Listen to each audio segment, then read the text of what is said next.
twice as fast as last year. You say your life hasn't been the same ever since red M&Ms disappeared? Well, join the club. That is the Society for Restoration and Preservation of Red M&Ms. 7 years ago, the maker of M&Ms did away with the red ones because of the red dye health scare. Now some consumers are fighting to bring them back, which the company says it will do if only it can find the right red dye. On Wall Street, stocks finished sharply lower in moderate trading today. The Dow Industrials fell more than 14 points. There's more baseball coming up on USA. For now, I'm William Bruce. Thanks for joining us, and good night. It's an evening with the Knockout Artists, live from Los Angeles on the next edition of USA's Friday Night Boxing at 9 p.m. Eastern, 6 Pacific, tomorrow. The field reads like the who's who of today's tennis. Wimbledon champion John McEnroe, defending U.S. Open champion Jimmy Connors, French Open champion Yannick Noah, and lethal Yvonne Lendl. These and more of the game's greatest vie for the ATP Championship. USA serves up semifinal action Saturday at 7:30 p.m. Eastern, and the finals live Sunday at 2 p.m. Eastern. The ATP Championship exclusively on USA, Saturday and Sunday. The finest bowlers go north of the border in the $110,000 Molson Challenge at 8 p.m. Eastern, 5 Pacific, Wednesday. The dogfight continues in the American League East on the next edition of USA's Thursday Night Baseball. Willie Upshaw, Lloyd Mosby, and the rags-to-riches Toronto Blue Jays look to hang in tough against hard-hitting Eddie Murray and the high-flying Baltimore Orioles. Make a big hit with Thursday Night Baseball. Toronto and Baltimore live at 7:30 p.m. Eastern, 4:30 Pacific, only on USA. May not be seen in some areas. Discover a world of entertainment every weekday on the USA Cable Network. Catch the alive and well spirit from Mike Jarrett, Kathy Smith, Joanne Carson, and Linda Arkin when fitness and health become easy and fun on Alive and Well. Add some flair to your family's meals with help from Women's Day USA. And keep up to the minute on the latest trends in fashion, beauty, career, and lifestyle with You, the video magazine for women. Delve into today's most topical issues with Dr. Sonia Friedman and her fascinating guests on the lively and provocative Sonia. And you'll find it hard to resist the refreshingly different, wonderfully British Coronation Street, England's #1 series. Sit back and enjoy vintage film greats on the USA Movie. And find out what the Hollywood stars are really like when Marilyn Funt gets the other half from their better halves on Are You Anybody? Discover a world of entertainment every weekday on the USA Cable Network.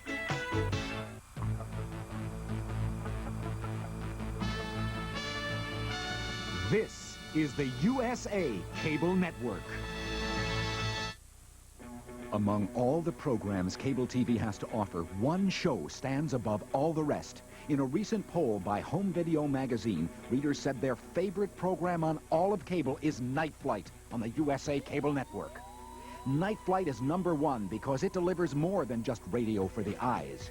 Night Flight gives you the full spectrum of popular culture with its innovative video magazine Takeoff. Performances by hot young comedians, revealing interviews with pop superstars, and rare concert footage. Night Flight is sensational.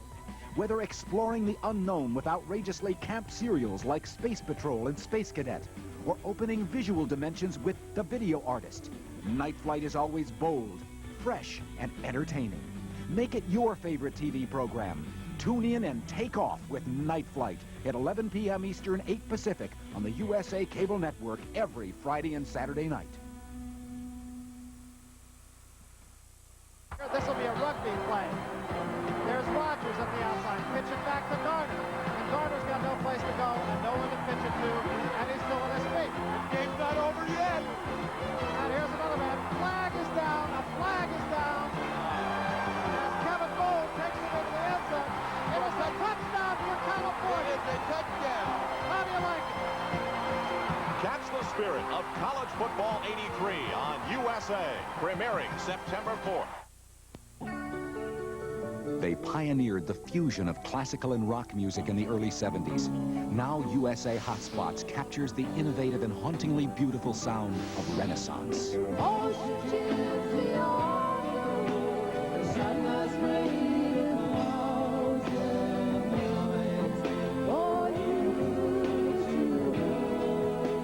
miss a special evening with Renaissance on USA Hotspots. Sunday at 9 p.m. Eastern, 6 Pacific. At this stage of the season, the Expos' Andre Dawson has a legitimate shot at being the first National League Triple Crown winner since Joe Ducky Medwick turned that trick back in 1937. Dawson's .319 batting average, 26 home runs, and 92 RBIs have him among the leaders in all 3 Triple Crown categories. While Dawson continues to have his finest year, All-Star catcher Gary Carter continues to struggle a bit. Carter's average and power stats are off this year, and that might be one big reason for the Expos' third-place standing in the National League East as of today. For the Giants, on the other hand, first baseman Darrell Evans had a big first half of the season.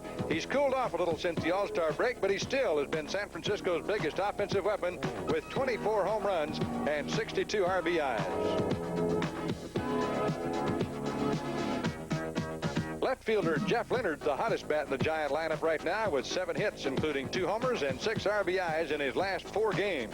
The streaking Leonard now leads the Giants in RBIs with 64.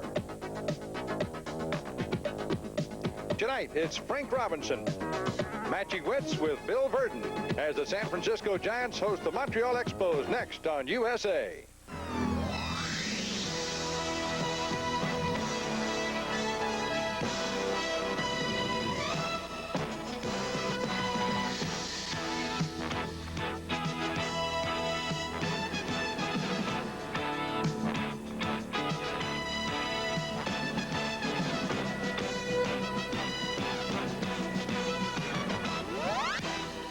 From Candlestick Park in San Francisco, California, it's Game 2 of USA's Thursday night doubleheader as the Montreal Expos meet the San Francisco Giants.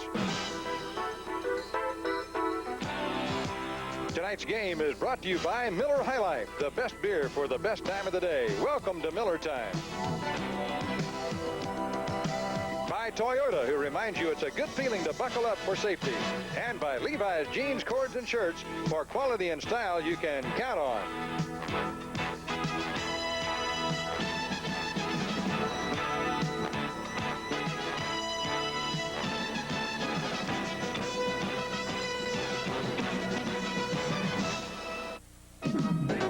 A typical scene here in the Bay Area, the Golden Gate Bridge as they move into beautiful San Francisco. You see the skyline, which is oftentimes pocked with fog, and today it's pocked with something else. There's rain, there's always wind here at Candlestick Park, and as we move down inside this beautiful ballpark on San Francisco Bay, you're looking at where our game tonight is going to be played between the homestanding San Francisco Giants and the visiting Montreal Expos. Hi everybody, I'm Monty Moore with our broadcast partner Wes Parker. We're on hand for a game that means a whole lot to Montreal. The Giants have pretty well cashed it in for this year, but they can enjoy the role of a spoiler, I guess. That's exactly right, Monty. They're 15 games out. The Giants just are not going to do it this year, and I don't think they had enough talent starting the season because it's shown up over the year, at least to this point. Now, Montreal has a good shot at it. They've been inconsistent. I had a long talk with Gary Carter before I got thrown out of the clubhouse before the game, and the one word he kept using over and over again, Wes, we have been so inconsistent. They're trying to get some consistency now. Monty, they won big last night. They're hoping to win again. When they come off this road trip, they have a 17-game homestand, which will be the key to their season. And it comes at a real good time for them, and they've just fortified their team today with some consistency at second base by signing Manny Trillo from the Cleveland Indians. He is here tonight, but will not play in this ball game tonight. He will be ready to play tomorrow night, but manager Bill Verdon told me before the game he just felt Manny had too long a trip from the east to here. We'll be back with more details about tonight's ball game between San Francisco and the Montreal Expos when we come back to Candlestick Park in just a moment.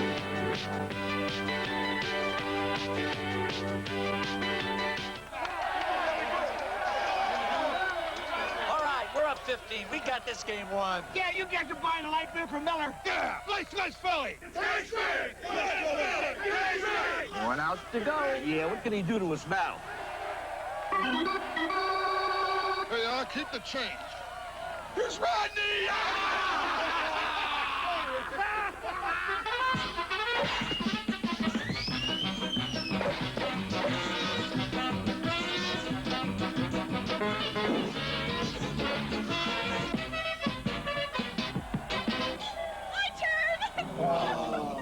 Any pinch hitters left? Here I am. Come on!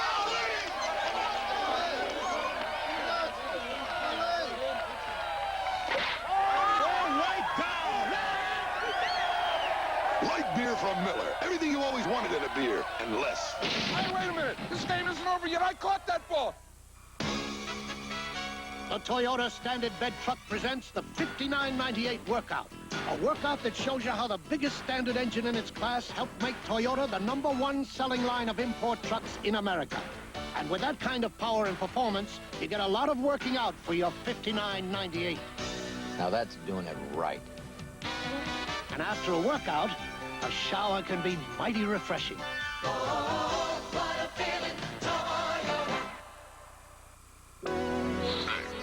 In our world of endless imagination, anything can happen. And those of you who wear Levi's jeans know what I'm talking about. Because anywhere our minds can go, we can follow too.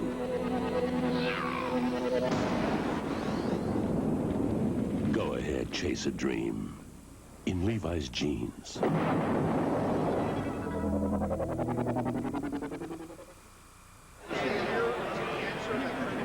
Well, we're about to get ready here for a Major League Baseball game tonight. The San Francisco Giants and the Montreal Expos. We had some rain during the day. It's cloudy and overcast right now, but no raindrops falling, and we hope none will fall during the ball game. Candlestick Park, we were here, you remember, earlier this month, and about 2 months ago, these same two clubs met up.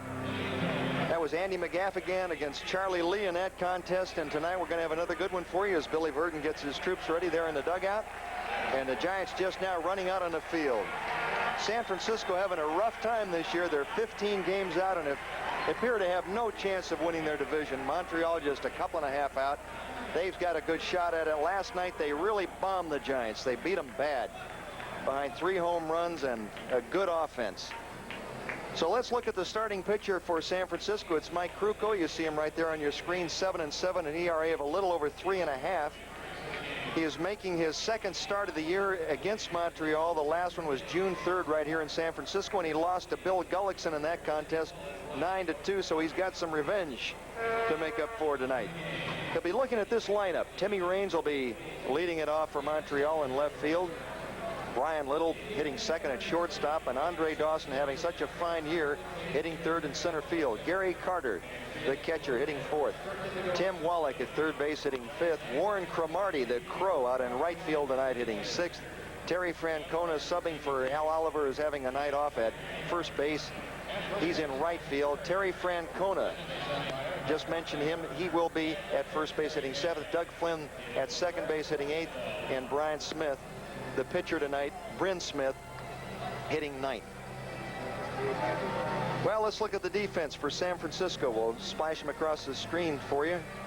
Krukow, we told you, pitching. Rabb is the catcher, and it's O'Malley, LeMaster, Kuiper, and Evans around the infield. Leonard, Davis, and Clark. Boy, that's a good outfield for San Francisco. And all three of those guys have been hitting pretty well lately. Chili Davis in center field was brought up right after the All-Star break from the minor leagues, and he's been doing well since his comeback. Here are the umpires for tonight. Randy Marsh behind the plate, John McSherry at first, Fred Brocklander at second, Terry Tate at third base. So that kind of gets you up to date on who's out on the field right now as we get ready to start the top of the first inning. Temperature about 60 degrees on our official USA thermometer. We'll give you a look at that a little bit later on. And Mike Krukow getting ready to make his first pitch. He'll be throwing a lot of off-speed pitches. We've seen him before. He's got a great slow curveball, which he worked on during the '81 season when the players went out on strike, and he's really made it pay off for himself. He's getting a lot of strikeouts with it, mixing that with his fastball. And we're about ready to go now as Timmy Raines steps in, and for the play-by-play of this ball game, let's go to Monty Moore. All right, Wes, thank you very much, and hi again, everybody. Here's the National League stolen base leader to start this ball game. Tim Raines having a very fine season. Something odd about his stats that I want to point out to you in just a moment and have our broadcast partner, who was a switch hitter in the major leagues, talk about, because from my way of thinking, this is one of the really unusual set of stats in the National League right now, maybe the major leagues, that this guy's hitting .291. He's a switch hitter. He's hitting .291 left-handed and .291 right-handed. Exactly the same from each side of the plate. Wes, how rare is that? Extremely rare. That shows a lot of talent. I don't even think Pete Rose has ever been that close. He's usually a much better hitter from the left side. It's really something in the big leagues when a guy is a switch hitter that he has something from one side of the plate he doesn't have from the other. Either he's had to adjust from that side. There's a little check swing, and that's going to be a base hit. Well, if you're left-handed, that's all you have to do to get on once in a while. Just dump one out there when you have the speed that Raines has. So he shoots one through the left side of the infield, which makes a pitcher want to say, oh, no. So Krukow can say that if he likes. Tim Raines is on, and he's got 55 stolen bases this year. He's been caught 10 times. That's pretty good stats. Look at the size of the legs on that Raines. We're looking at pictures of Carl Lewis in a national magazine coming up here today on the airplane. I tell you, he has some. Those sprinters have big, big legs, don't they? Here's Brian Little now. Running up as if to bunt, he takes it for a call strike. John Rabb, one of the men on the spot right now, those out on the field defensively. He's the catcher for the Giants. In some minor leagues in which he's played, he's been voted by managers of the leagues as that man having the best arm in that league, but he's in a big league now with some pretty good arms. Krukow drives Raines back in at first base where Darrell Evans is holding him on.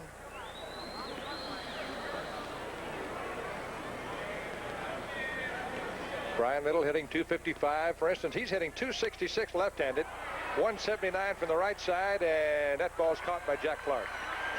The two switch hitters at the top of the batting order, and Little's stats give you a pretty good indication of what I was talking about, how rare it is for Raines, because Little hits 266 from one side and 179 from the other. He didn't have a very good cut at that one. It'll be interesting to see the thinking of manager Bill Burden right here, Monty. With Andre Dawson coming up, he's got so many home runs and having such a fine year offensively. Do you risk having Raines thrown out by sending him on a steal, or do you try to get him down to second where Dawson could score him with a single? It's kind of a toss-up, I would think, as to what strategy you would use here. Well, the Giants are playing Dawson as a pull hitter. The shortstop, Johnny LeMaster, even in a double play type situation, is playing a good 50 feet away from second. There goes the runner. It's taken. Rabb's throw is way off line, and it's a stolen base for Tim Raines, number 56. I tell you, Rabb didn't have a whole lot of chance to shoot him down right then, even with a perfect throw. Never had a chance, and Dawson obviously knew he was stealing because he squared around to try and interfere with the catcher's vision of the play by pretending to bunt. Of course, he wasn't going to. Now you find out another thing, maybe, if you haven't seen this club very often, and that is how well is Gary Carter being respected now by the pitchers, because first base is open for the hottest hitter in the National League in 3 categories. This man is one of the great players in the league, batting .319 for average, 26 homers, 92 runs batted in. He's already had 13 game-winning hits. And first base is open. Krukow called in Johnny LeMaster probably. Well, I don't know why he would have called him in right there. Maybe to make sure that they were together on the signs with that runner at second. Strike on the outside corner, looked like a slider. What's your guess as to why he would call LeMaster in right there? Not sure, Monty. I do know this, though, that normally Gary Carter hits sixth or fifth. And Al Oliver hits fourth, but he's on the bench tonight, so everybody's moved up. But even after Carter, you've got Wallach and Cromartie and Francona, who are all excellent hitters. Ball in the dirt. Rabb managed to get to it. The point being, of course, there are just no holes in that lineup. That's one of the reasons why everybody loves this Montreal ball club and picked them to win, is because right through the lineup they are so solid. If they have a weakness, Monty, I would say it's probably their middle inning pitching and their mop-up men, their short relievers. Because everywhere else they just look very strong. Boy, this guy's strong. 92 runs batted in already. There's a big curveball. Well, there's one of the things about a guy like Dawson taking a pitch to let a man steal, is that only leaves him with 2 swings. And then he took the second pitch as well. That really hurt him. And you're looking at a guy who might have the best curveball in the National League, Mike Krukow. He really has an excellent one. You don't see too many starters anymore that throw up a really outstanding curve. Well, here's one of the really good catchers in the game. Batting .270 this year with 15 homers and 55 runs batted in. Fouls it back, strike 1. Candlestick Park in San Francisco. It will not be all that cold here tonight. We won't be having the real high winds they ordinarily have here, and the reason is they do not have ocean fog over the city today, and that's what the natives call San Francisco, by the way, is the city, as if there isn't another city in the country. But not over the city today. It's not ocean fog, it's just plain old rain clouds. Pitch it inside, it's 1-1. And when the rain clouds come in, as they are here most of the winter, you don't have cold weather. It keeps the ocean fog away, and that, of course, is what brings the real cold weather.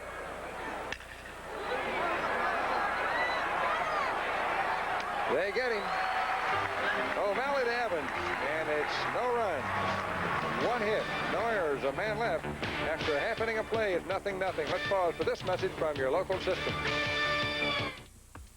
It's an evening with the Knockout Artists, live from Los Angeles on the next edition of USA's Friday Night Boxing at 9 p.m. Eastern, 6 Pacific, tomorrow. It's on right now, so don't wait. Just come as you are. Down to Toyota's big Come As You Are sales event. Wherever you see this sign, Toyota dealers are trying to sell over 66,000 cars and trucks. You'll see lots of 83 models with 82 sticker prices. So hurry, come as you are. As an extra incentive, many dealers offer special service clinics for your car or truck. It's Toyota's Come As You Are sales event, so come as you are. Take 2 of these and call me in the morning. Hi, I'm Ty. I'm a muffler bearing. I live down here at Bowden's Idle Parts down here on East Snowfield Boulevard. My brother Rod, he lives down the one in Sunnyside. And boy, I tell you, they got, if it goes on in or around the car, they got it down here. And the prices, I think these guys take and leave their senses, I think. Eh? Ken, Brett, the weird one's back. What are you this time? Well, I'm Ty, the muffler bearing. Get down. Oh, okay. Hey, will you get him out of here, please? Oh, you better call Sunnyside and check and see if his brother Rod's hanging around down there, would you? Bowden's, everything for your car except muffler bearings. We're back. Bryn Smith, the starting pitcher for Montreal. He's 3-5 this year, an ERA of just over 2.5, which is very good. Before now, he had been primarily used as a short starter and middle reliever. He's making just his 4th start of the season, his 2nd appearance of the year against San Francisco, and his 1st career start against them. He's going to be looking at this lineup. Johnny LeMaster starting things off. Johnny playing shortstop. Of course, Darrell Evans hitting second, as he has all year at first base. Jack Clark hitting third tonight in right field. Jeff Leonard, a hot hitter in left field, hitting 4th. Chili Davis in center field hitting 5th. Tom O'Malley, good-looking third baseman at third base, hitting 6th. Johnny Rabb, the catcher tonight, hitting 7th. Dwayne Kuiper hitting 8th at second, and Mike Krukow, the pitcher, rounding out the lineup. And let's have a look at the Expo defense against that lineup. Smith, the pitcher, we told you. Carter, Gary Carter, one of the best catchers in the game, and it's Francona, Little, Flynn, and Wallach around the infield. Raines, Dawson, and Cromartie, another outstanding outfield. 2 of them here tonight, and very good defensively as well. So as we go to the bottom of the 1st, let's go back to Monty Moore.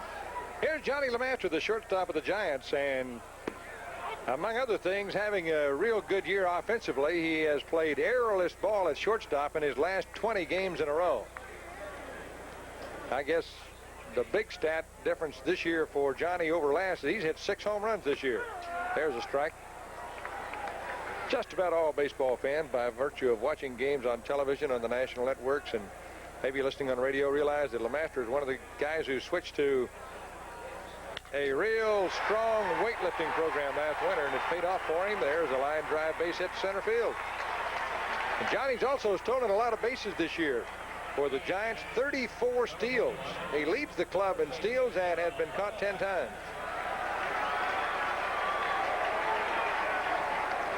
There's some great individual players on this field here tonight.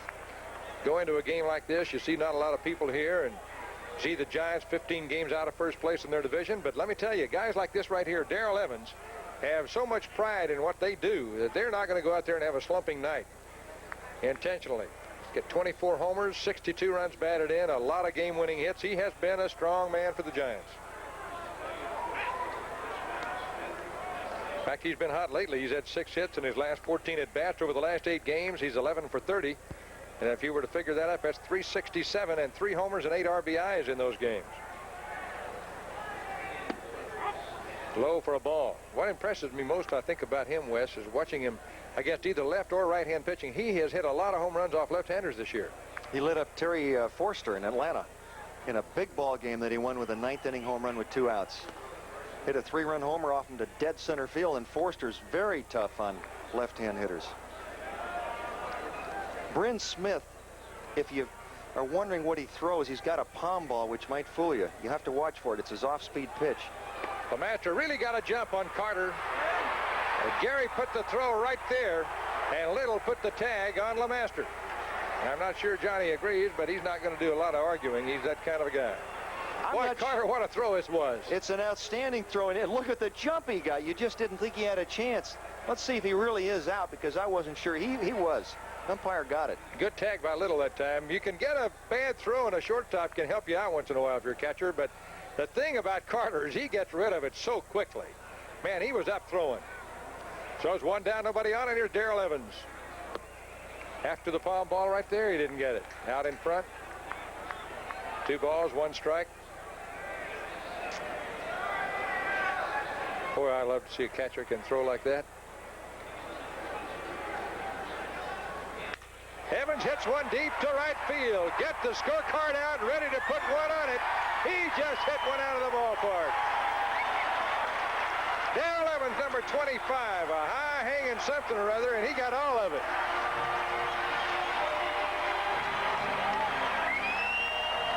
Not a bad guy to have batting second for you.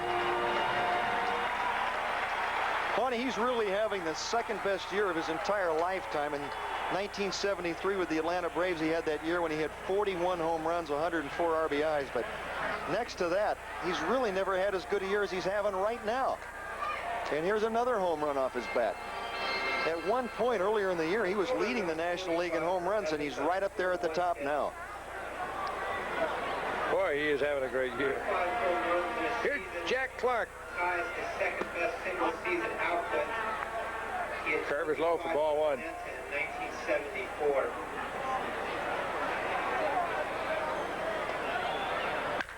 He rips one into left field. Boy, that's 3 balls in a row that have been hit off Bryn Smith. And I don't mean easily either. An unusual thing this afternoon. Smith was out here at the ballpark about 4 o'clock throwing on the sidelines on a day that he's going to start with the pitching coach there working on him. There's Bill Verdon and his pitching coach right there. That's Galen Cisco. And they're looking at Smith. When you're hit that hard first 3 batters, start wondering. Here's Jeff Leonard, and he's been hotter than all the other Giants lately. 16 homers. He leads them in RBIs with 64. Gets a changeup in there for a call strike.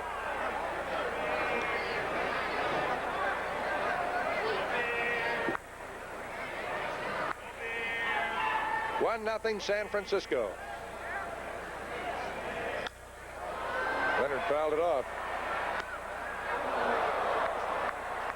Think of the RBIs that Evans would have had, Wes, if he had been batting 4th or 5th in this Giant lineup this year. You've got a good point. It's tough to get as many RBIs as he has hitting second. Well, it's a good example right there. He took a pitch and let LeMaster try to steal. He was thrown out. Had he hit that with LeMaster on. Hey, now this may be a tough play. No, Francona got to it early enough. Well, it worked out to be a good sacrifice bunt. Except you don't score it that way. You're right. Francona tagged him out there, 2 down and out. Here's Chili Davis, the center fielder for the San Francisco Giants.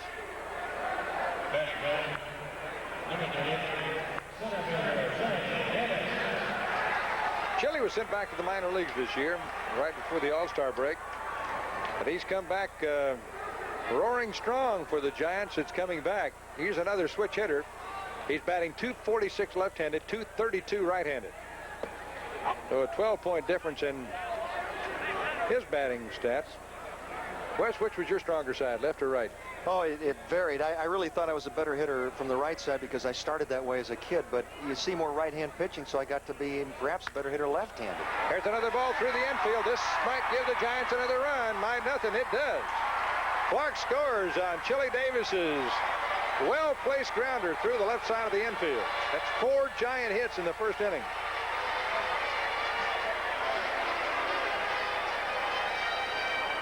Well, we're looking at 2 very explosive teams who are and have been inconsistent this year. They're so hard to figure.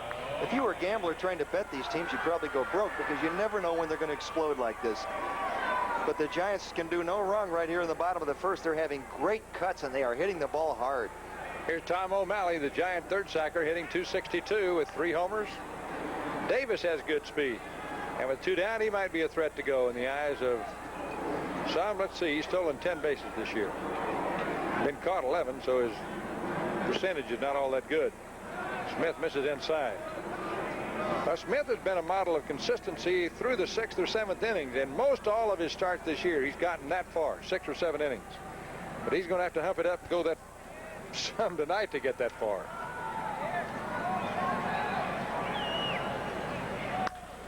Fouled away. Monty, you brought up an incredible point, and that is that Bryn Smith, who you see right there, was warming up around 4 o'clock this afternoon. Most starters would be napping or resting in their hotel room at that time, but he was out working, and you wonder if it might have hurt him more than helped him. He is not throwing hard.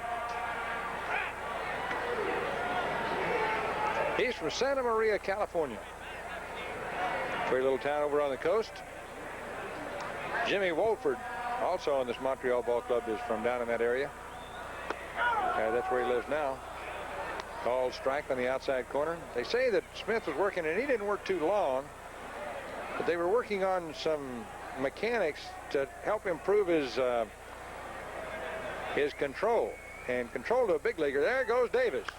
And, man, he got a jump. And look at Carter. Oh, we didn't have it on. Carter jumped all over Smith right after that. That's 2 runners here in this inning who've been given running starts by Bryn Smith. And Gary really got on him while that ball was being chased out in the stands. Pointing over to first base.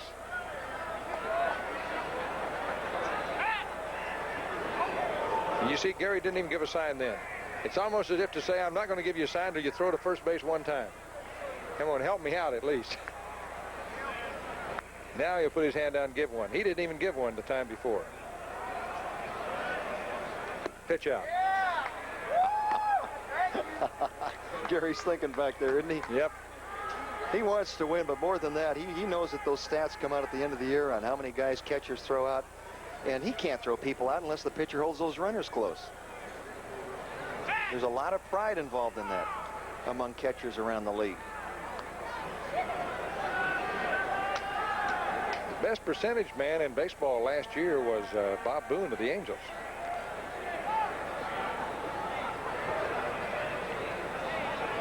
He'll start that sign sequence all over again. Well, he flashed him 3 different pitches before Smith acknowledged there was the changeup low. Now look at Gary pointing over to first base. He's telling him, hey, look, with this count, 3-2, now hold that guy close. Not that he's worried about throwing him out. There are 2 down, but just to keep him close where a double wouldn't score him. Francona's playing behind him, as you can see.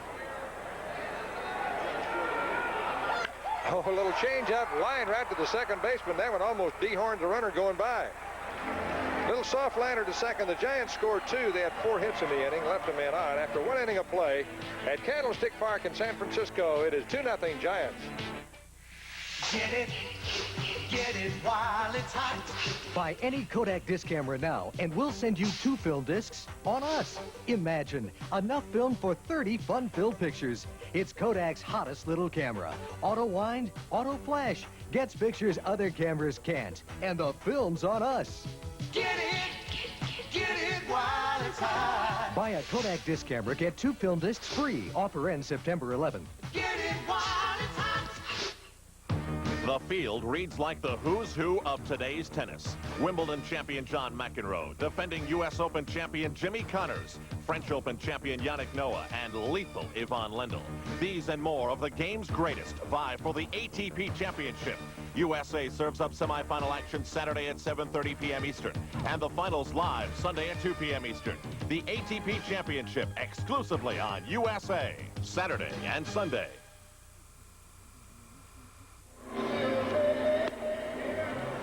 Candlestick Park, San Francisco. It's the top of the second inning, and for the Montreal Expos, who have some catching up to do, both in this game and in the National League East standings. It'll be Tim Wallach, Warren Cromartie, and Terry Francona. Rained in San Francisco today. I'll tell you, if they would have had a game rained out here on August the 18th, it might have been an all-time first. I was talking with Tom Haller, the Giants general manager, before the game, and he said, don't worry about it. It's not going to rain a game out here. It never has. He said, maybe in April, but not in August. And he said that while we were all standing around getting wet as could be from rain. I agreed with him. Wallach takes outside, ball 1.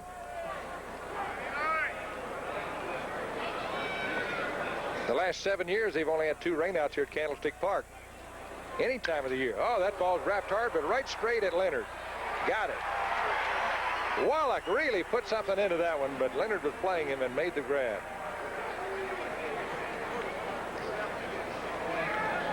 I thought Tim took that very well. He didn't throw his helmet down. He didn't swear. At least I couldn't see it. Now, if Ron Fairley had done that, he would have had a temper tantrum down there at first base. A few others I know of, too, who would have done that. Guys that get the maddest of those guys hit about 180 or 200. That's right. Hit one like that. You figure you deserve that when you hit it that good. Here's Warren Cromartie. A guy like Wallach hits so many line drives, he says, oh, well, there's another one.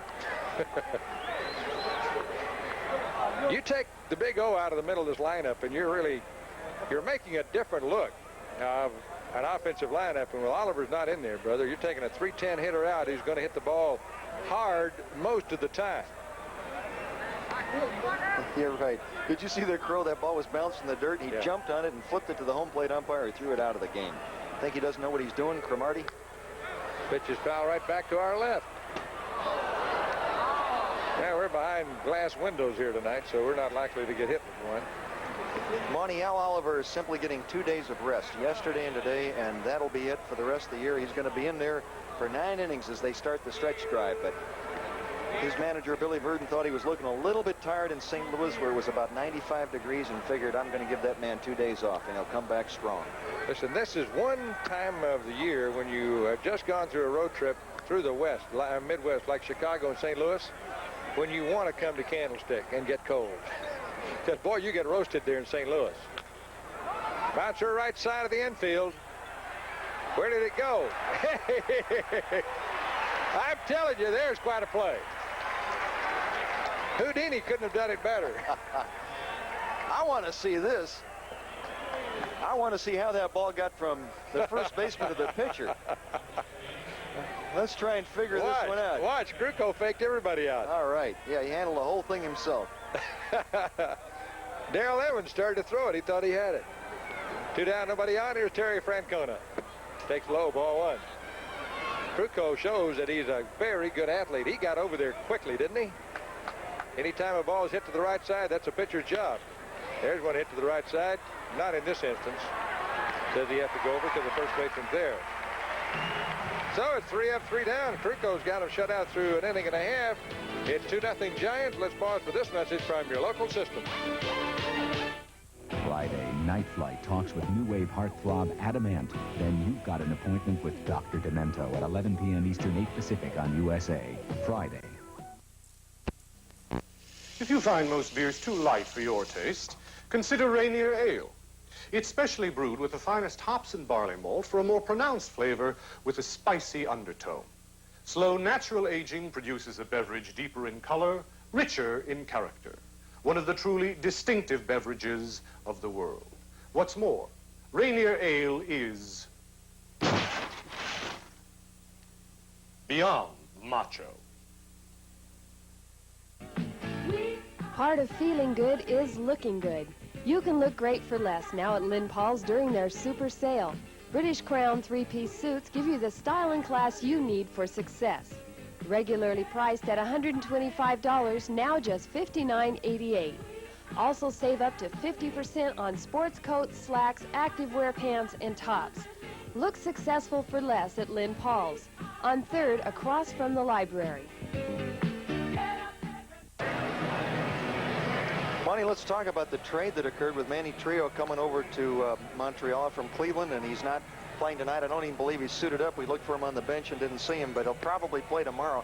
I think that trade may help him very much. Well, I don't know how Doug Flynn has been playing this year, but you know how Manny Trio played. Manny was one of the top vote getters in baseball this year for the All-Star game. He played some great second base for Philadelphia, leading him to a world championship. I saw him play as a minor leaguer, and then I saw him come up and play in Oakland as a starting second baseman one whole year before they traded him away. He's bounced around a little bit, but let me tell you, everywhere he's landed, they've liked him, except maybe Oakland when he was there. He is good. Now, Flynn is only hitting .225. He has no home runs. He's a good second baseman, but he doesn't have the offensive abilities that I think Trio has. And Trio he's played a whole year almost without making an error at second base. He's one of the steadiest players in the National League at a position, and boy, that really gives them some strength out there. They've got a good bench too. Chris Spires sitting down on that bench. He can play 2 or 3 of those positions. Here's John Rabb, the catcher. Smith gets one in there, and he had that ball coming up there pretty quickly. 2-0, Giants leading. They had 4 hits in the first inning. First 3 batters up had hits.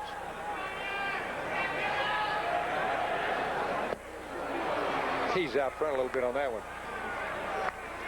That's that palm ball, which is like an off-speed pitch and also a little bit like a split-fingered fork ball or fastball. It'll sink a lot.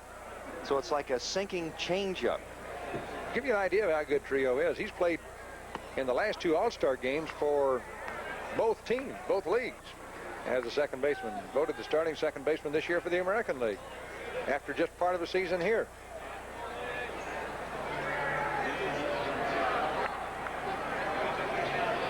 Rabb hits one on the ground. Little, the shortstop, comes up with it, throws it high, pulls Francona off the bag. I think Little got short-hopped out there at the shortstop position a little bit and may not have really gotten hold of that ball the way he wanted to. Rabb is not your typical big old fat-legged catcher. He can run. He gets caught on an in-between hop. And it could be also that the ball might have been a little wet coming off the grass because we did have a sprinkle, and it also looked like he dropped his elbow a little and just threw it up high. Who knows? Yeah, Who knows? He did have a better grip on it than I thought he did, and I think you're probably right more than anybody else with the wet infield. They didn't get the tarp out here before the game. Here's Dwayne Kuiper. He's another guy who played second base for Cleveland at one time, who was traded over to the National League. Now here with the Giants. Another good jump gotten by a runner at first base, and that's a fair ball. Francona plays it well. Rabb ends up at second base. Boy, are they running on Smith.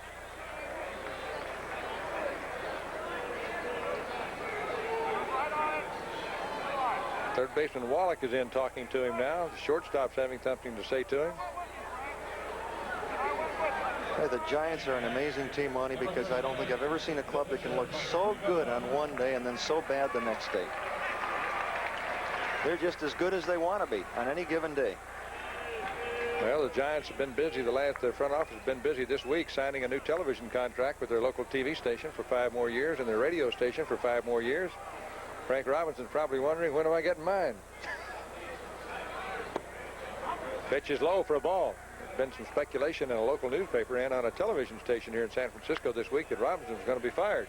But the owner, Bob Lurie, came out and said there's nothing to that story. Which means he's gone, right? Well, he hasn't backed it up with the contract yet, but I don't know. Who can tell? Steve Boros, the Oakland A's manager across the bay, got his contract extended for another 1 year, day before yesterday. Bill Rigney, who was assistant to the president of the A's, had called me at home the night before that happened. I was talking to him about something, and I said, well, what about your manager up there?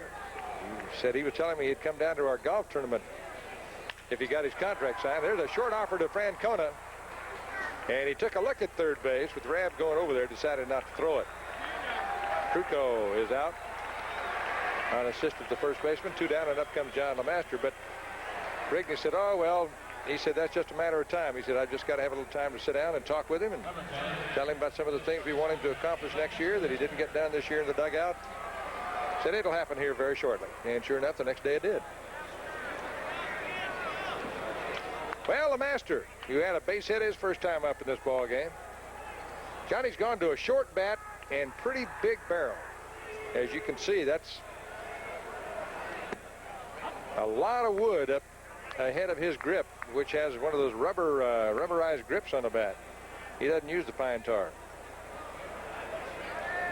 But it is a very short bat. Pops it up. Got hit right on the rubber grip. The Masters out to Wallach, and the Giants don't score here in the second inning. But after 2 full innings of play in Candlestick in San Francisco, the score reads as you see. The Giants 2, the Expos 0. This is a match. This is Matchlight Charcoal. Something amazing is about to happen. The match will light the matchlight without adding lighter fluid. Matchlight. Matchlight lights faster and easier than regular charcoal. And you don't need lighter fluid. Matchlight. Now, all you need is Matchlight and a match. You don't need a single drop of lighter fluid, ever.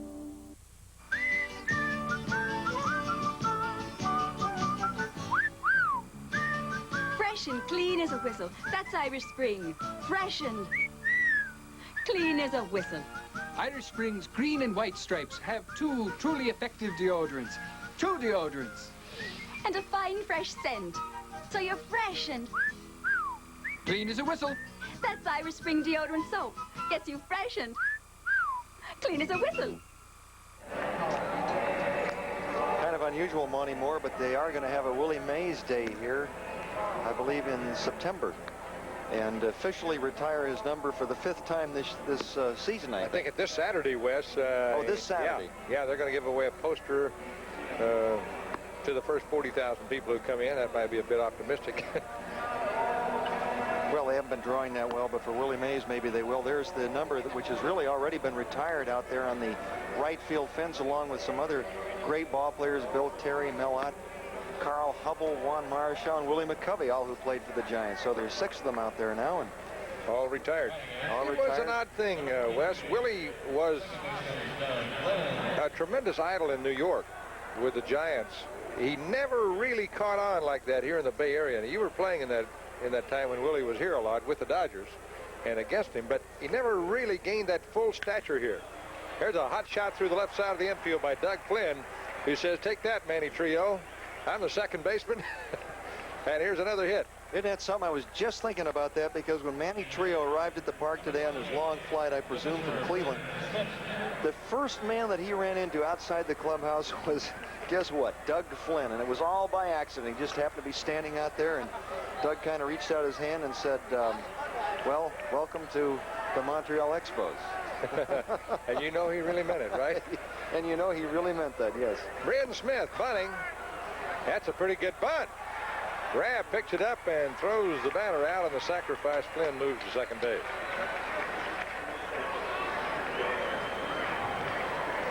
Second baseman Kuiper took that throw. So now the Expos will have 2 shots with the top of their batting order to try to get that run home. Tim Raines taking his time, allowing Smith to get back in the dugout.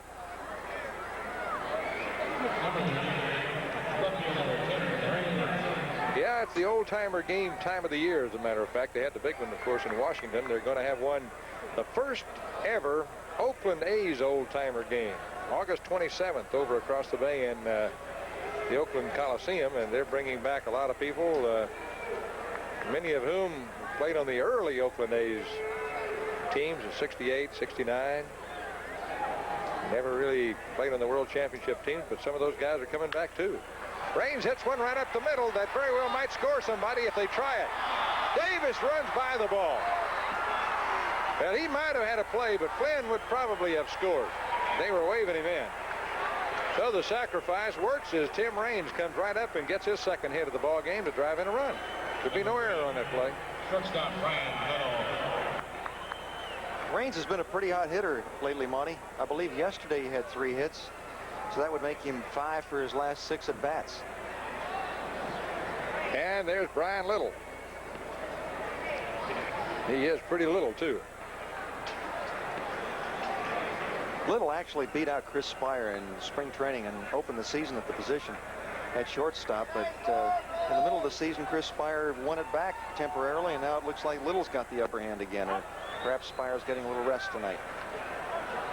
Chris played some at second base a couple nights ago for Montreal. Chris was a good player. As a matter of fact, he was voted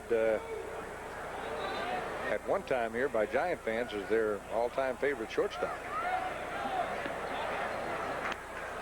The latest poll, the Master won it. Tim Raines, who has already stolen one base tonight and leads the National League in steals.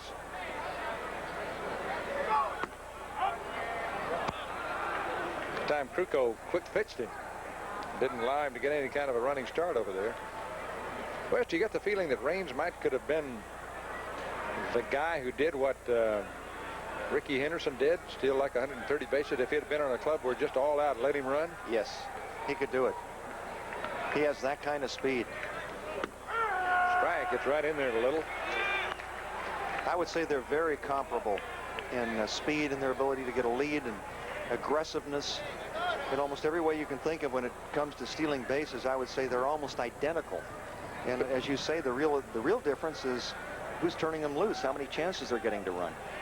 Big difference would be in the way they slide. Henderson is always head first, and Raines almost always sliding the stand-up slide or hook slide. If he got up around 100 stolen bases, I think he'd start to go head first to protect his legs.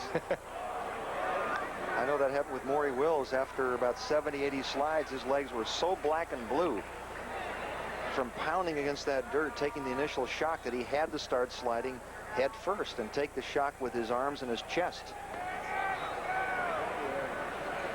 Raines is leaning. He's going to go, and he is. Rabb throws it right there. He's head first this time, and it's a good thing he was. Boy, Rabb is just walking around, doesn't know what to do because he received the pitch perfectly and fired a perfect strike to second, and Raines was still safe. Look at this. Mechanically, he did everything right and still could not throw him out. He just flat beat it in there, didn't he? Absolutely. Great throw by Rabb. Boy, Raines had pretty well given that one away. I could tell he's leaning a lot more than he had been leaning before. Did you notice a head first slide? Yeah, he went in there head. It's a good thing that time. It might have been because the way the second baseman was taking the throw that time. There's a drive to right field, base hit. We're going to have a tie ball game. Little's on his way to second, and he is right there. It's 2-2. The Expos are back in it now. Well, a little bit of pure D fundamental baseball here in this inning. A sacrifice got a man at second base and he scored, and a stolen base got a man at second and he scored. Tough fans, real tough fans. They're already booing. I don't know what. My gosh, everybody's trying out there. You can see Little, he's been a tough little guy, and he started off the season as their shortstop, and he's still contributing. Montreal and the Giants, as I mentioned earlier, are both very explosive ball clubs. And we may see a lot of this tonight. Andre Dawson struck out his first time up. Had a good whack at that pitch and fouled it off.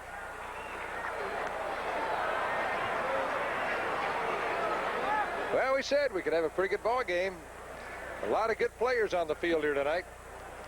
The Expos have got to keep winning. They've got to put it together while they can on the road because they're going home for a big 17-game homestand. That's a lot of games at home.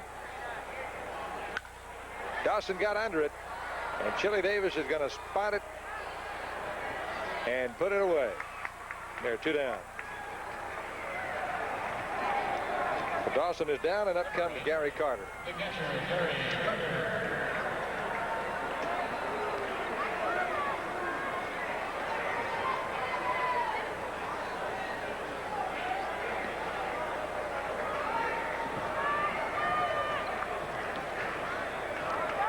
Not a lot of action in the big leagues today other than what we have right here at the Pine Tar game in New York, which turned out to be a total farce today.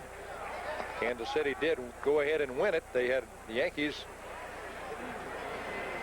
might as well have played with newspapers in front of their faces and turned the other way. They put a pitcher in center field and things like that. Carter popped it up, and LeMaster puts it away. So the Expos tie the ball game. They had 3 hits for their 2 runs. There were no Giant errors, and the score is tied at 2-2. A sports car performing on a racetrack, that's expected. A Toyota SR5 sport truck doing it, that's incredible. But it's this kind of incredible performance that's helped make Toyota the #1 selling line of import trucks in America. And as incredible as this Toyota handles, that's how smooth and comfortable it rides. That's incredible. That's doing it right.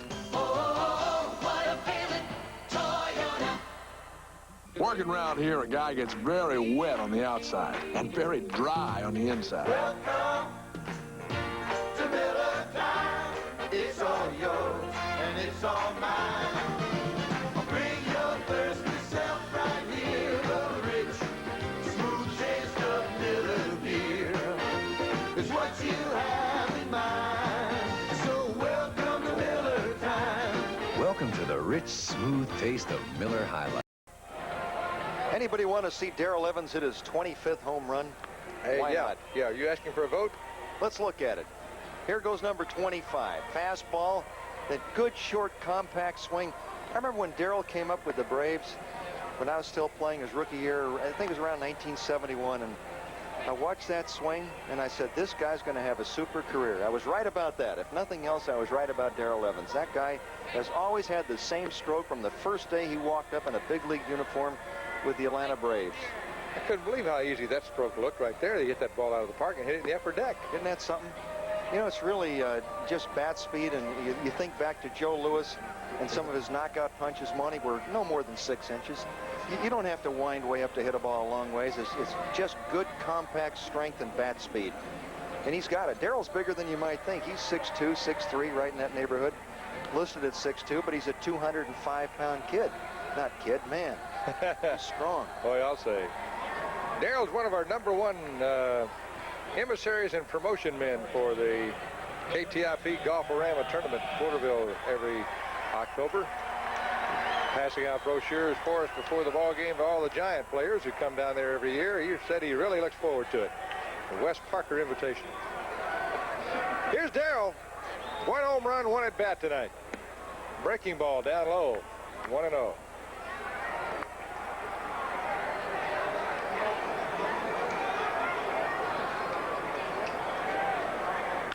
There's a little loop right over second base, and it's in there for a base hit. When you're strong, you can hit them off the fist and still get them in there.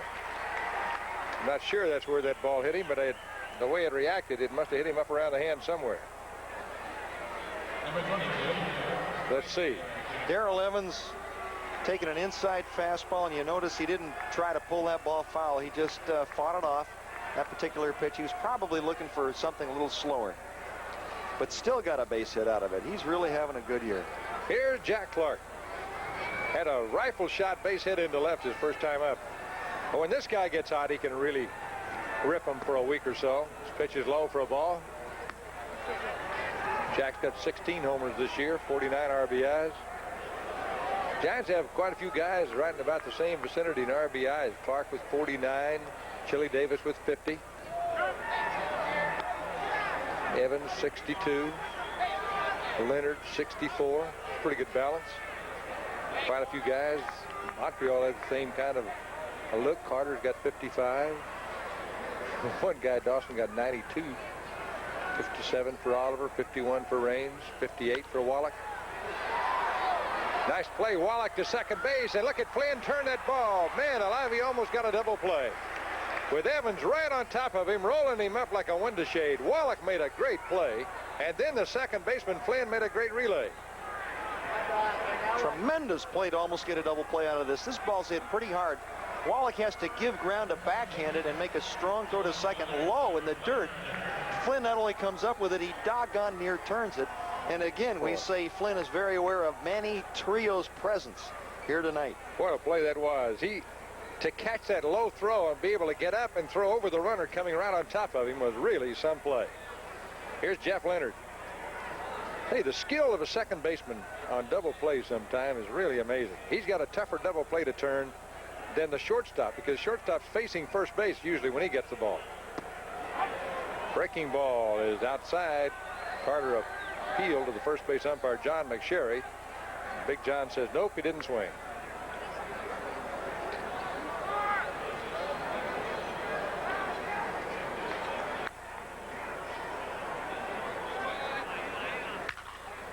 Hit it right off the end of the bat out front. Little bobbled it. Can't get anybody now.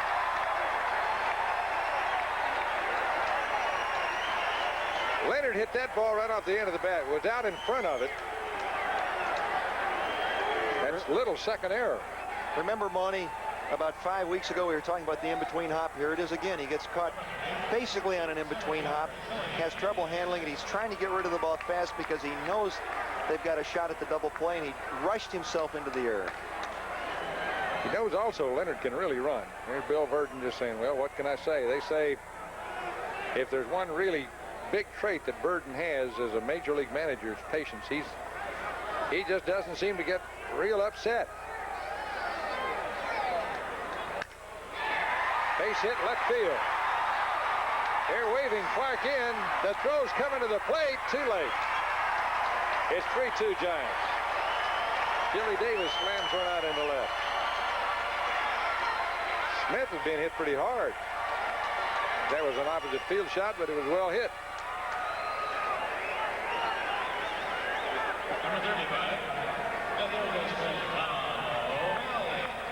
Tom O'Malley, the Giant third baseman, comes on now with 1 out, 2 runners on. That's 6 hits for San Francisco. Only one of them an extra base blow so far.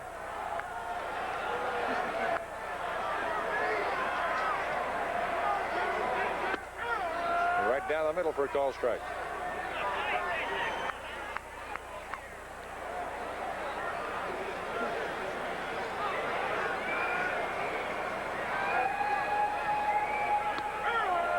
Breaking ball, strike 2. O'Malley finds himself down 0-2 now in the count.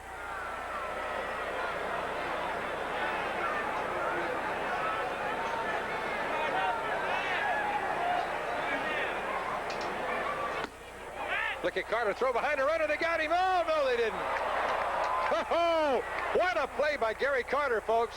That's a prearranged pickoff with Francona, and Carter threw behind a left-handed hitter to get it there. To a moving target. You almost knew something was coming. Look how he sets up. Yep. He sets up as though he's going to throw, and he does. And now a smart base runner might have been able to pick up on the way he set himself. Boy, was that close at first base. You know, that left-handed batter up there might have shielded him, too. Gary looks at it. He thought he had him, too. Great work, guys. That was quite a play. I tell you, to throw behind that batter, and he didn't even stride. You notice he didn't step when he threw the ball. He just already had himself set up, as Wes pointed out, to throw that ball towards first base. Well, you got to throw it over the bag and hope your first baseman gets there, and it doesn't hit the runner. All kinds of bad things could happen right there. Also got to throw it around that hitter, a left-hand hitter up. That's the first thing I noticed, and mentioned curve outside. Well, Monty, to sum it all up, you're looking at perhaps the best catcher in baseball right now that Johnny Bench is not catching anymore. But Gary's just tremendous. He makes it look so easy. I wish there was a poor catcher out here tonight that we could compare him to, and you could see how good he is. But he is really just so outstanding. He makes it look so easy you don't appreciate it. The ball's hit pretty well, right at the right fielder. Nice leaping grab by Cromartie. Leonard tags at second and goes down there to hold on at third. Boy, they're hitting the ball hard. They are hitting the ball hard. You said it, and you're right. The Crow made a nice play out there. Almost misjudged it. That ball was hit so hard it just kept taking off. And darn near went over his head. Cromartie, you can see he really could have been closer to the fence, and he has to go sky high to get that one. Leonard sees how far he has to go, and at that point right there, Leonard was thinking maybe going home. Here's John Rabb. He got on an error his first time up in the ball game. We're in the third inning. The Giants are leading at 3-2.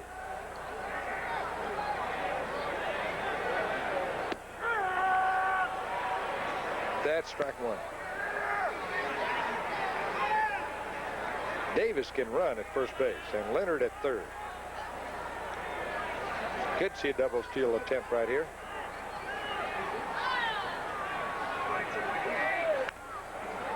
Off-speed pitch, and Rabb's out front of it a little bit, fouls it off. They tell me the Giants next year are going to play a high percentage of their games in the afternoon here at Candlestick. They said their afternoon games this year drew so much better than many of the night games that they have decided to next year play a lot of games in the afternoon. I guess that eliminates the quad to candlestick. Very well could. Well, it worked for a year almost.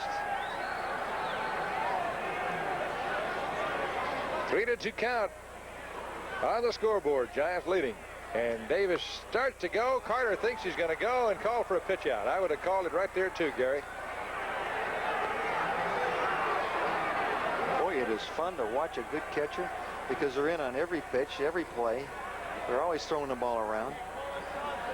Even throwing behind the runners. That's what I like.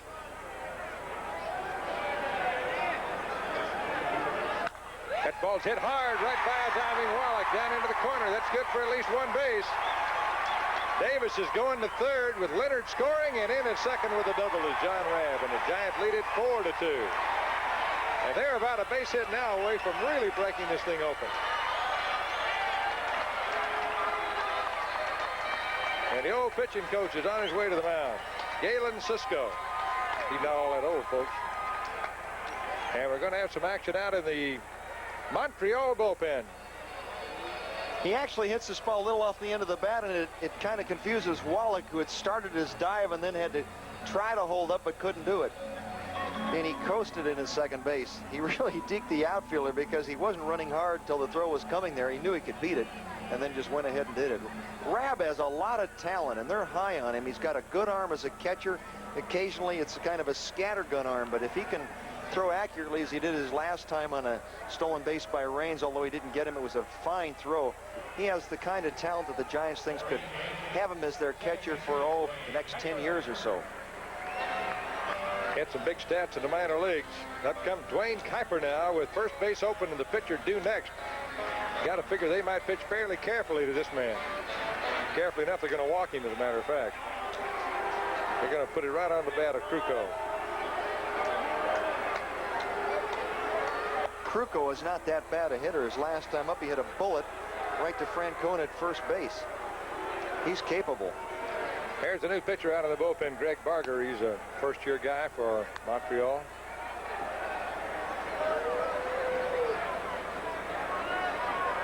Ronnie Krukow's actual batting average is .205 coming into this ballgame, which really isn't that bad.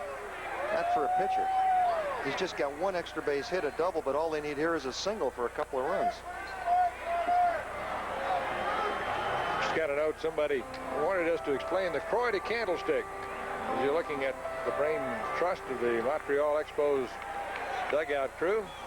Well, the Croix de Candlestick is it's a button that they give people who stay all the way in an extra inning ball game of a night game here, indicating that if you can sit through the cold here, you deserve a button and a free ticket to another game. Bases loaded. Krukow up. Fouls it away.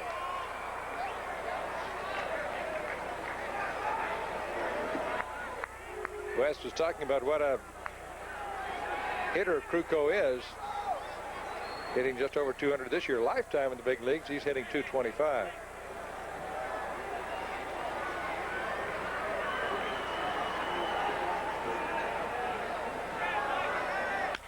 Here's a hot smash to the second baseman. Bobbled, picked up.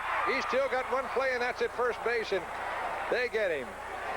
Flynn almost let that one get away. Well, the Giants scored two more. They now lead in this ball game by a score of 4-2 at Candlestick Park over Montreal. Sears Die Hard, America's best-selling replacement battery, is having its 16th anniversary sale. Save $16 on the Die Hard, anniversary priced at only $53.99 with trade-in.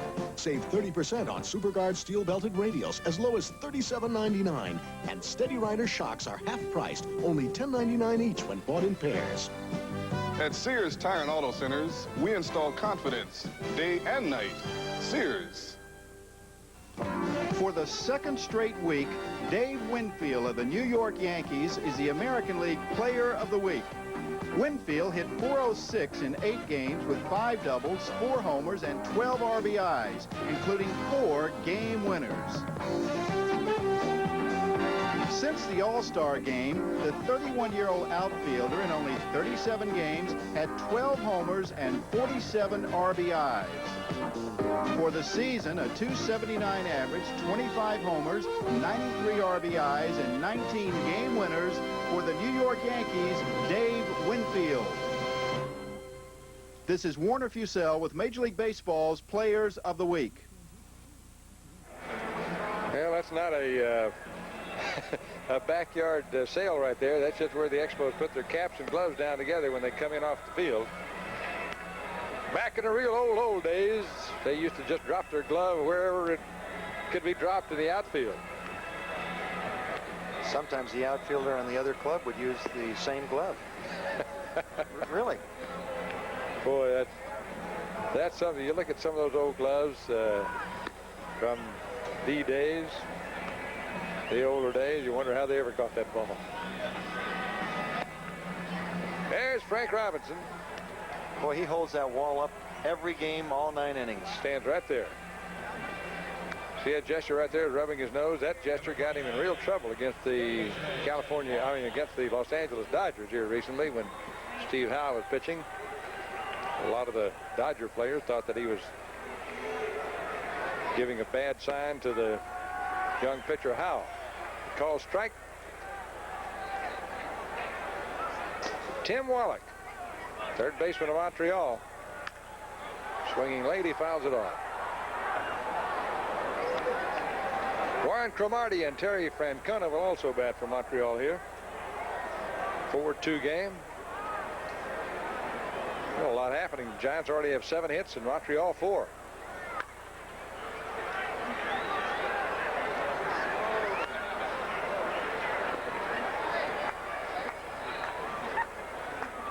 Camera, you see, is all dressed up for the rain. It did rain pretty hard this afternoon. That's one thing, but I was flying in here a little private plane, and just about the time we were about 10 miles off the runway coming into San Francisco International Airport, came into a lightning storm here. That was not very much fun. Jerk foul, out of play. Third base umpire is Terry Tata.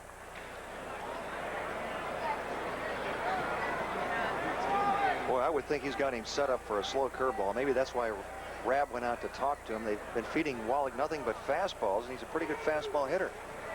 Now with 2 strikes, how about flipping up that slow curve and see what happens? Throwing something fast and low and dirty. And he struck him out. There must have been more than one way to pitch to that guy. 1 down in the 4th, and up comes Warren Cromartie. He got him with a low heater. Fastball right down around the knees. In fact, it probably wasn't even a strike, but with 2 strikes, Wallach's protecting the plate. Catcher was swinging to where the batter was swinging to where the catcher had held his mitt. Now the Cubs won today over Atlanta. Who's covering first? There's Krukow. Evans makes him a good lead throw over there, and they get him for the 2nd out. You mentioned earlier how quickly Krukow gets over. He's terrific at covering that bag. Monty, you also talked about Atlanta losing. They lost 3-0 to Fergie Jenkins and the Cubs, and I think that's 3 in a row that Atlanta's lost. Yeah, they lost some to San Diego. Pittsburgh lost today also. Philadelphia won. That's part of the scoreboard these guys from Montreal are watching, is what's Philadelphia doing. Also what's Pittsburgh doing. I think that's one of the really big stories of baseball this year is what Chuck Tanner's done from a terrible start for those Pirates to bring them back up there to where they've actually been in first place for a while. Same thing down at Houston. They started 0-9. And Monty, Atlanta's lost 4 in a row because the Dodgers beat them the last game of the series before San Diego swept them twice.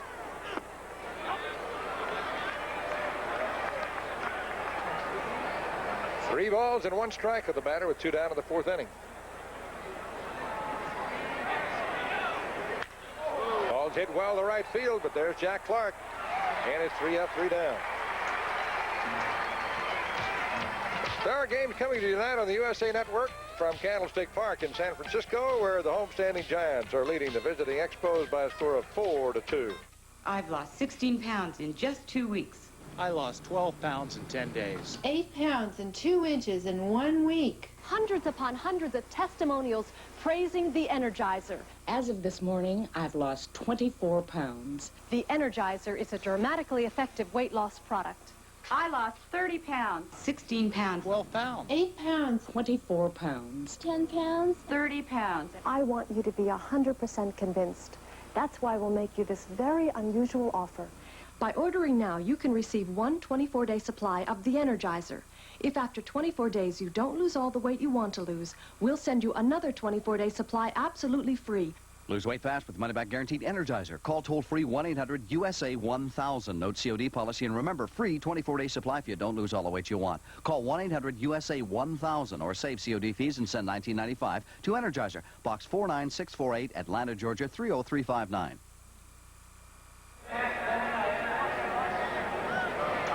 Last half of the fourth inning coming on here will be the top of the batting order as somebody from down south in Texas has landed here in San Francisco.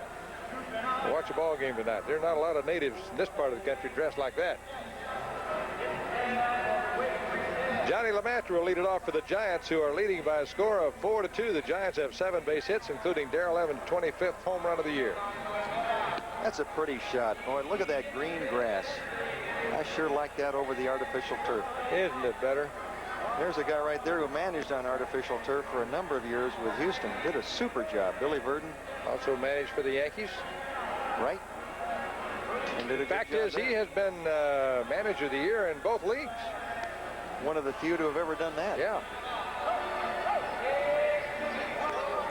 Amazing in baseball how something like Billy Verdon will be fired by a team like Houston or by the Yankees. Well, it's not so amazing by the Yankees, come to think of it, but but here's a guy who's done a great job.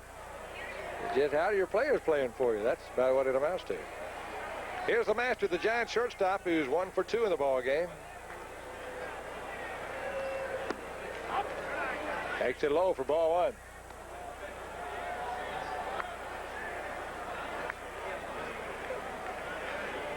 It's one of the shortest bats you're going to see used here tonight. Oh, he put plenty of wood on that one, and Little gobbles it up. Throws him out, 1 down.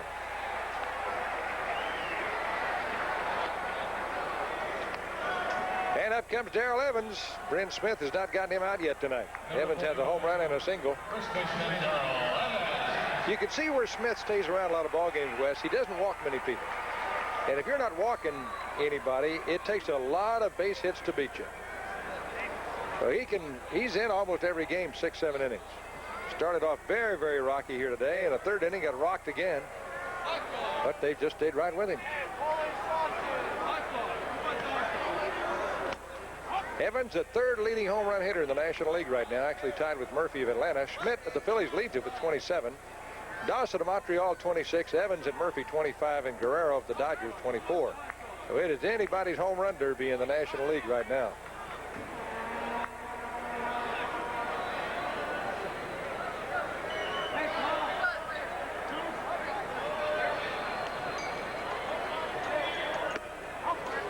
Off-speed pitch up high to Darrell. Monty, the loss of Bob Horner to Atlanta may really hurt Dale Murphy's chances to win the MVP award, because he's not going to get the same pitches to hit anymore. Not without Horner hitting behind him. Oh, Evans was right on that fastball. Fouled it back. Some of the Giant players were talking about having seen the game today, Atlanta and Chicago Cubs, and commented on the fact that Murphy was getting nothing to hit from Fergie Jenkins. Evans just got something to hit, and he hit it. But he hit it too hard right at Cromartie. Boy, he's on every ball, isn't he? He sure is. I can't believe how calm these players have been when they've lined out. Darrell Evans just calmly flipped his hat to the bat. Boy, I used to go crazy when I hit a line drive like that. Of course, you said all those 210 hitters used to do that a lot. Yeah, those guys that hit home line drives all the time, it's just nothing. There's another one. Here's Jack Clark. 2 down in the fourth inning. Giants are leading at 4-2. Giants 15 games out, which means they're out. They're 12 or 8 games under 500. Little backs up, throws from down under to get his man this time. Sidearm throwing shortstop, comes up to get his man twice. 3 up, 3 down. We played 4 innings here at Candlestick, and the score is the Giants 4-2.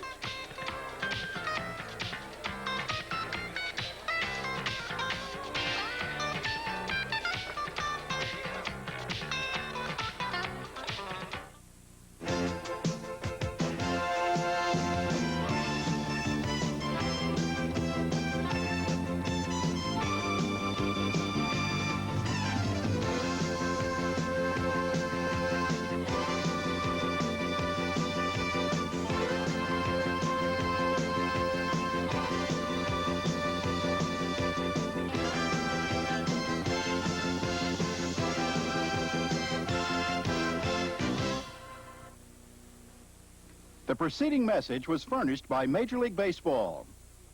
The dogfight continues in the American League East on the next edition of USA's Thursday Night Baseball. Willie Upshaw, Lloyd Mosby, and the rags-to-riches Toronto Blue Jays look to hang in tough against hard-hitting Eddie Murray and the high-flying Baltimore Orioles. Make a big hit with Thursday Night Baseball. Toronto and Baltimore live at 7:30 p.m. Eastern, 4:30 Pacific, only on USA. May not be seen in some areas. Is throwing it to West Park. Well, we're here after 4 innings of play, just getting ready for the West Parker edition of Play-by-Play on the USA Network. We welcome you once again to our broadcast. Wes, why do you think the Yankees would have played that game with Kansas City, the Pine Tar, last inning, so loosely today? It could mean so much. I don't know, Monty. I mean, you're asking me a question I really can't answer. I don't even know why they charge $2.50 a seat. Does anybody know the answer to that?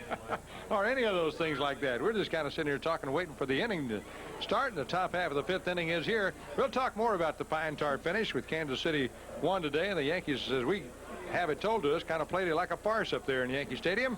Once again, play-by-play, here's Wes. Who knows what evil lurks in the hearts of men? That's what the Shadow used to say. I don't know what's going on there in New York. A lot of crazy things, though, that's for sure. 1 ball, 1 strike to Doug Flynn. He grounds one right down to Johnny LeMaster. He's having a fine year defensively and throws him out. Montreal trying to come back. They had tied it up after the Giants took a 2-0 lead. Now they're behind by 2 again, 4-2. As we're in the top of the 5th inning. What a year it's been for the Expos. Most experts, in quotation marks, picked them to win their division.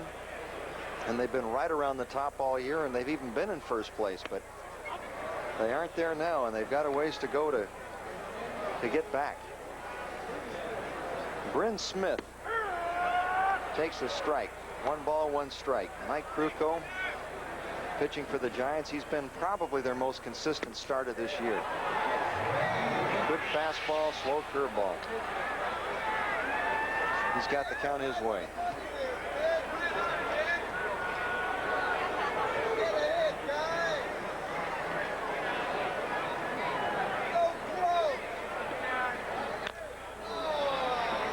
Chop foul behind the plate. I get the biggest kick, Monty, out of talking to Gary Carter. Every time I see him, I say, Gary, how come you're not in first place now? Because each time earlier in the year, he says, we'll be there, we'll be there.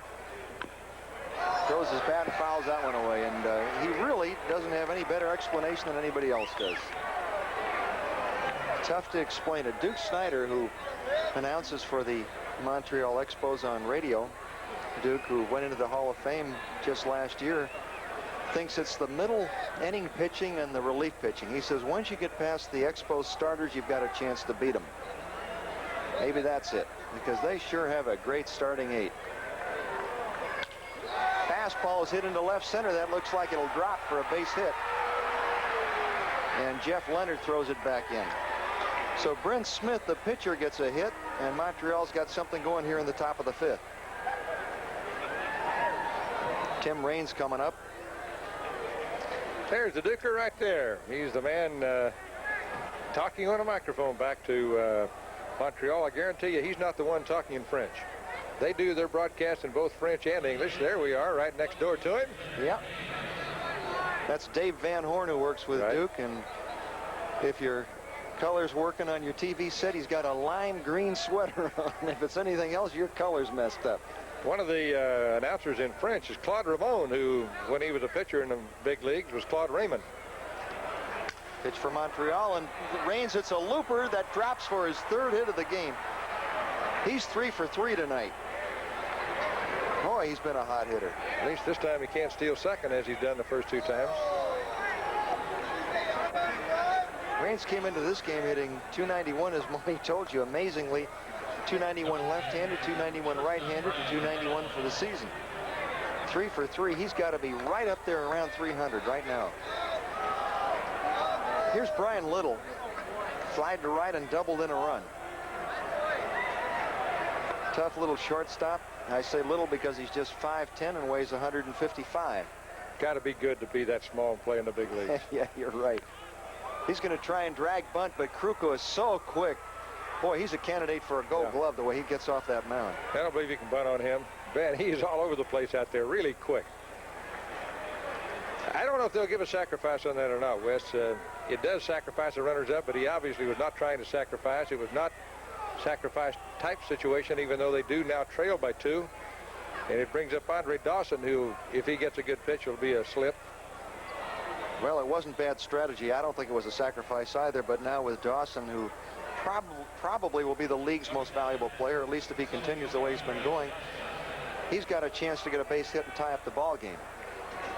I'd like to know what the official score would give right there. If they do give that a sacrifice, I guess they almost would have to. Well, with nobody out maybe, but with 1 out, I wouldn't think so. There's that good curveball from Kruko for a strike. I'm going to write sacrifice down. That's okay. You can do that. But I write in pencil. Many years ago. You learned your lesson. I learned. Fastball jammed him. LeMaster gobbles it up and throws him out. Good play, good pitch. So the Giants turn them away here in the top half of the 5th inning, and at the end of 4 1/2, it is 4-2 San Francisco. Let's pause now for this message from your local systems.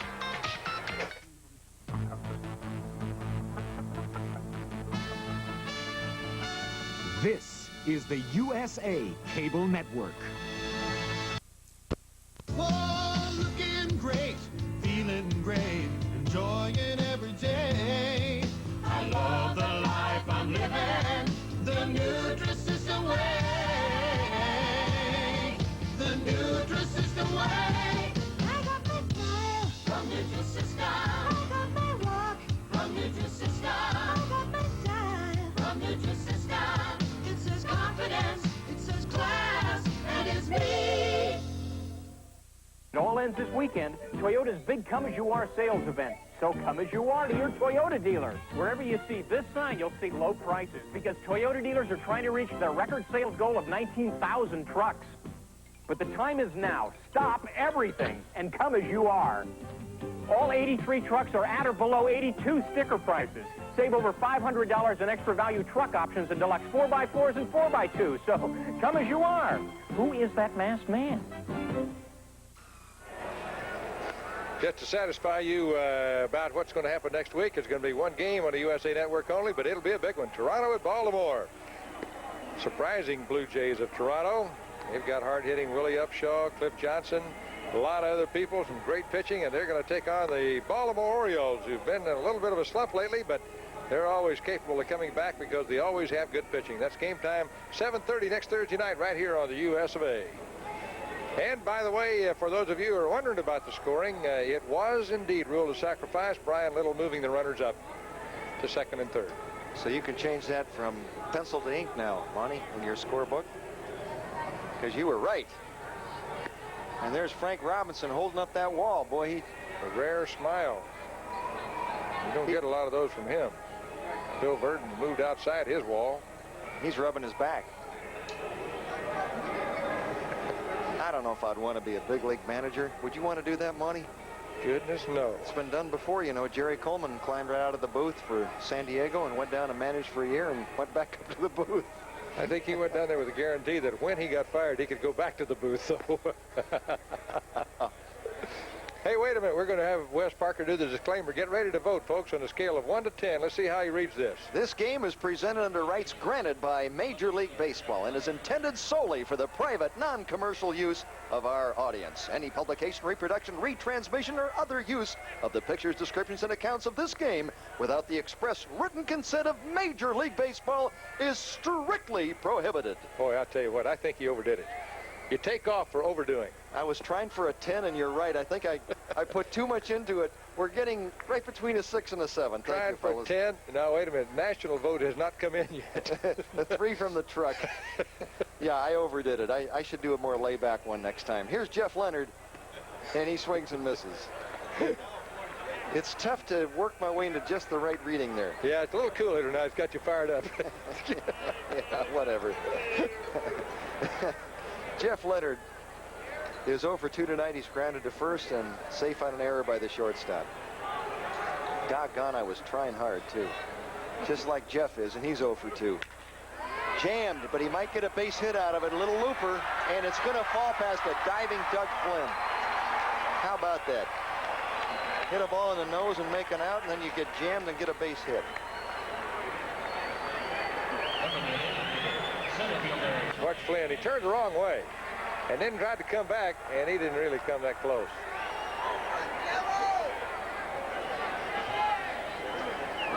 You got to figure that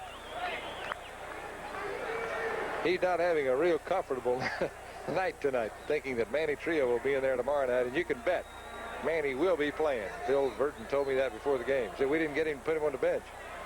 Chili Davis 2 for 2. He's the hitter with a couple of RBIs and 2 singles. Boy, that must have been tough for Doug Flynn when he picked up the paper this morning and read Expos trade for Trio. Oh, man. Make your eggs go sour, I'll tell you that.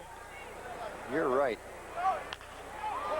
Chopper down to first, Francona down to second, and he hits the runner in the back or in the back of the head, and everybody's safe. It's going to be an error on Francona's throw. That's why you wear that helmet on the bases. I think it did it. I tell you, Francona made a heck of a pickup on this ball. He had to take it on the short hop, and he fielded it cleanly.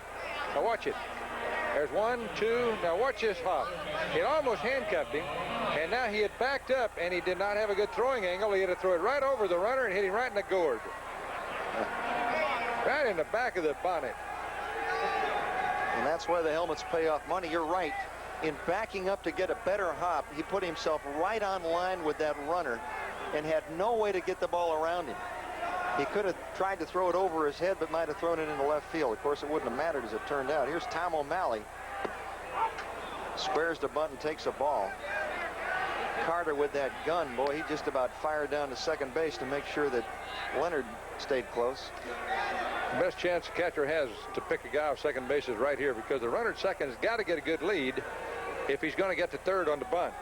And if he gets too good a lead, that shortstop is going to go right back over there behind him, and the catcher will have a shot at him if the guy misses the bunt.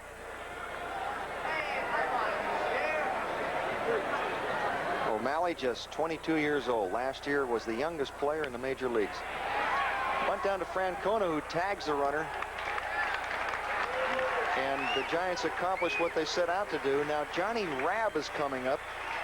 He's a rookie catcher hitting 7th. If Montreal elects to walk him, then Dwayne Kuiper would hit with the bases loaded. He's the 8th hitter. Did you see how close to home plate Francona made that tag? He got up there in a hurry. So fast that you almost wondered why he didn't just fire the ball down to third base.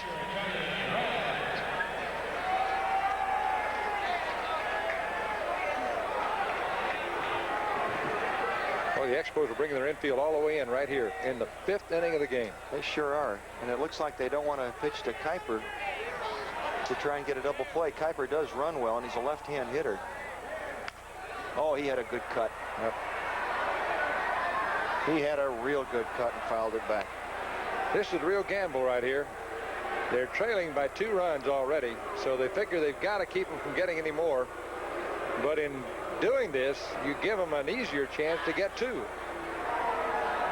And if they get 2, that's just about it, although Montreal does have the power to get back in it. Rabb hitting .250 coming into this game, but he's only had 72 at-bats this year. Another good cut and fouled it back. Well, Smith has been the peck of trouble in this ball game. They left one on in the first, one in the second, three in the third. There's Barger and Schatzeder. Schatzeder's done a real good job for Montreal this year. One of the few in that bullpen who really has been consistent. 0-2 now to Rabb, and he fouls another one back. Well, he went right at him. That's what you like, Monty. You always told me that. 0-2, go right after that hitter.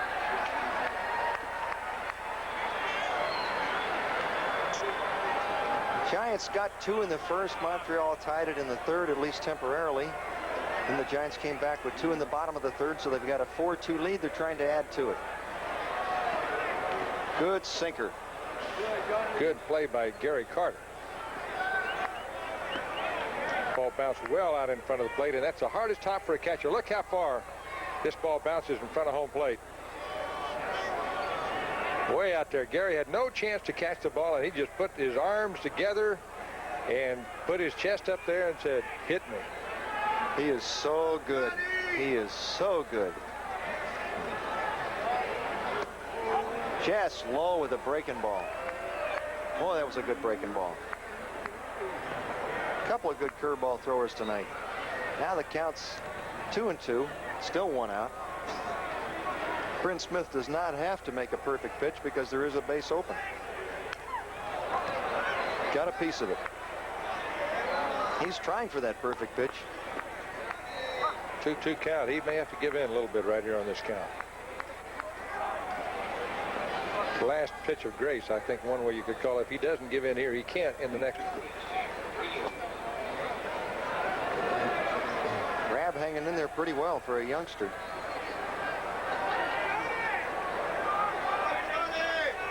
Giants trying to put this one away. Bottom of the 5th.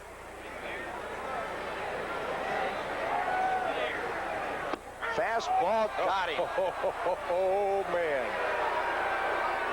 He just kept shaking Gary Carter off until he got the fastball sign. He had thrown all those curveballs, and Rabb was up there expecting something to break, and he just let that fastball rip the outside corner. Look at this. It backed up and came back over. A heck of a pitch. It turned out to be. It might not have been where they wanted it. It looked like Carter was setting up inside, but they got the outside corner. And now they're going to do exactly what they did the last time we had this situation. That was back in the 3rd inning, when with runners at 2nd and 3rd and 2 outs, they walked Kuiper to get to the pitcher, Kruko. They're going to do it again. Here's a period of inactivity the National League has you don't have in the American League. Sounds like you're in favor of the designated hitter. Would that be not accurate? strongly, but I think I am. Yeah, this is not too exciting part of the game right here to me. Watching the pitcher hit next is not that exciting to me. Even though I guess there's an element of suspense in it. See if he might luck one in there. How about watching the manager make that decision to walk Kuiper? It wasn't all that tough. You and I made it up here 5 minutes ago.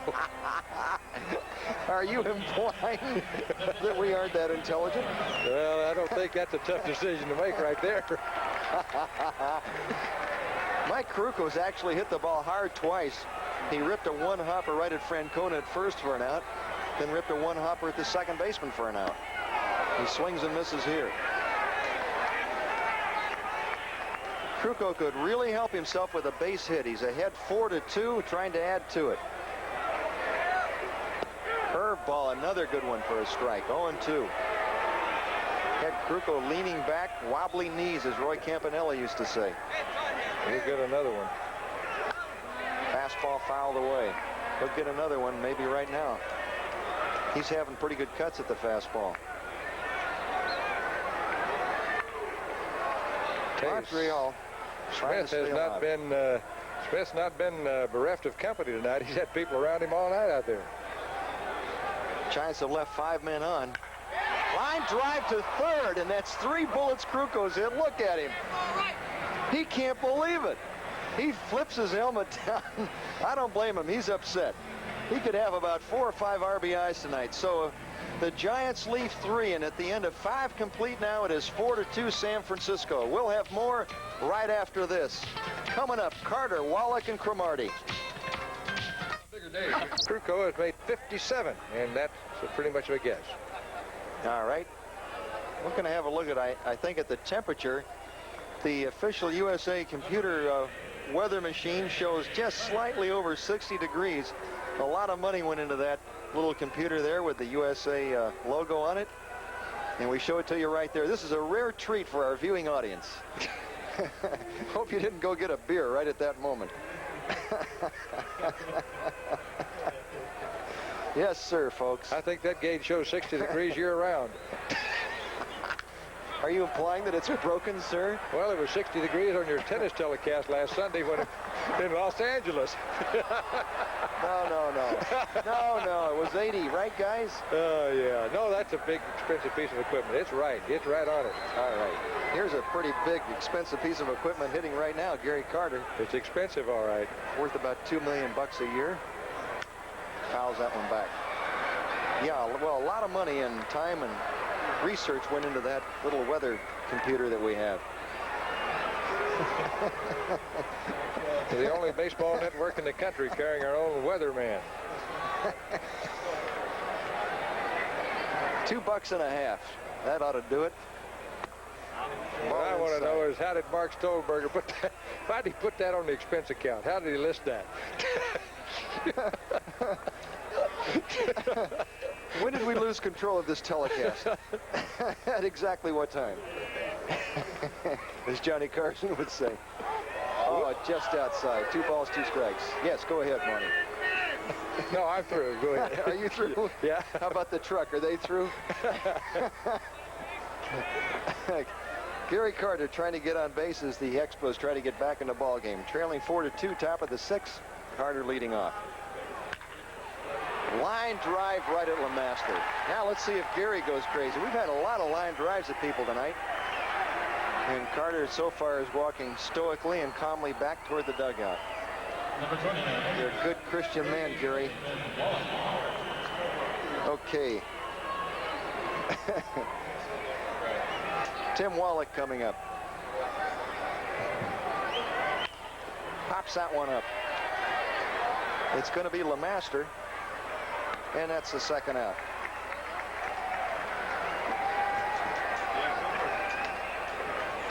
Boy, Johnny LeMaster just had a fine year.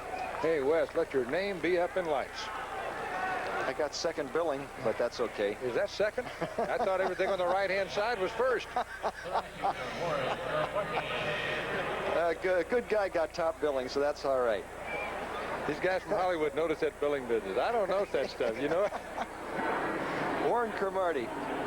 Oh, you should hear those actors complain about billing. Oh my gosh, what egos. Woo!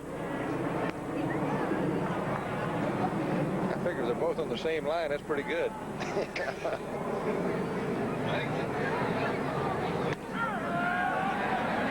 The Crow takes the strike. Warren Cromartie's been one of my favorite players since 1979 when I did an interview with him and his little boy. National interview, and boy, it was fun. What a nice guy. Well, that ball went exactly where the catcher asked for it. Cromartie hasn't started a whole lot of games this year. He's kind of been in and out of the lineup.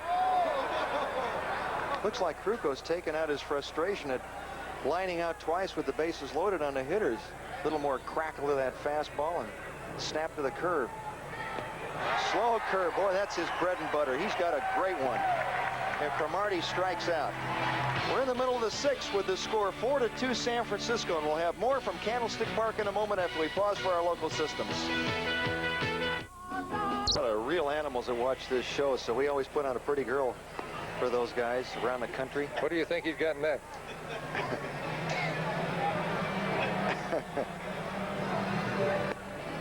It's a community jug, whatever it is. There's another one for the girl watching guys.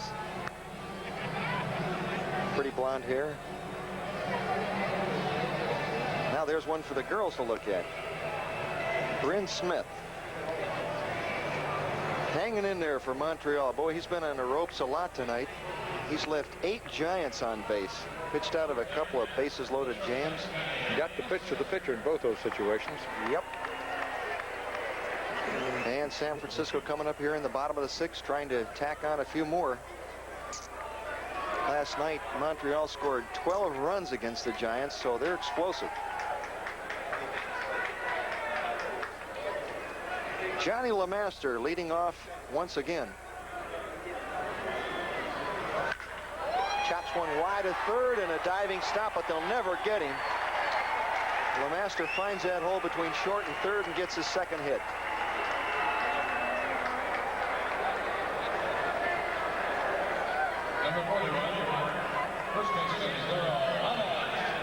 Here's a play you don't see very often. A shortstop diving to his right, because once he's down on his stomach, it's almost impossible to get up and throw from that far back and get anybody. Exactly right, Monty. Once you dive, you're not going to get anyone anyway. That's why they usually don't do it. But sometimes it's fun to just get your uniform dirty. Here's Darrell Evans. Having a good night, couple of hits, and lined out to right. In fact, probably the ball he hit the hardest was his only out. The line drive to right field his last time up. The home run was hit just over the right field wall, right down the line. So he's 2 for 3, right on top of the plate. You could see Carter there with that low outside target, and Smith hit it perfectly.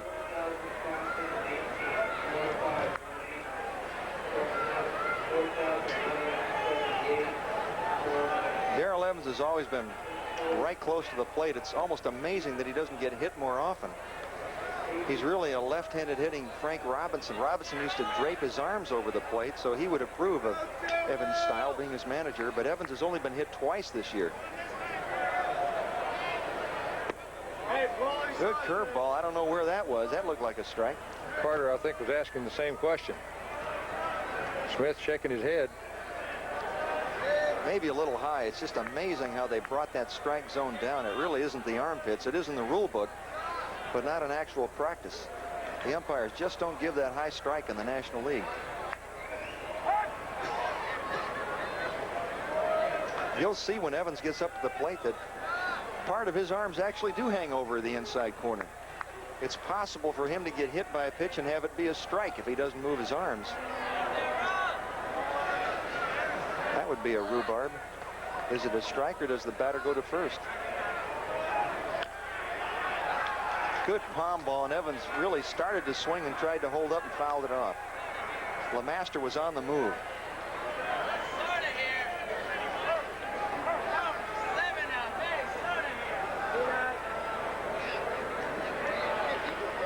Well, Johnny's a good guy, isn't he, Monty? He's played in our golf tournament a couple of times. Matter of fact, he won the long ball driving contest last year with 30-something major league players down there. Guys hit that ball a long ways, and we told Johnny one time earlier this year that was a tip-off. You were going to have a long home run season, and sure enough, he's hit 6 homers this year, which for him is big. So all that weightlifting to win the long driving contest has paid off this year for Johnny. He's going to go right here. Nope. He's not going, and Darrell Evans strikes out. Darrell's reaction pretty much indicates how he feels about striking out. First time he hadn't had a real good rip tonight. That's right. Well, when you hit 3 balls hard, you sure don't want to strike out. You figure you got things going your way and keep them going that way.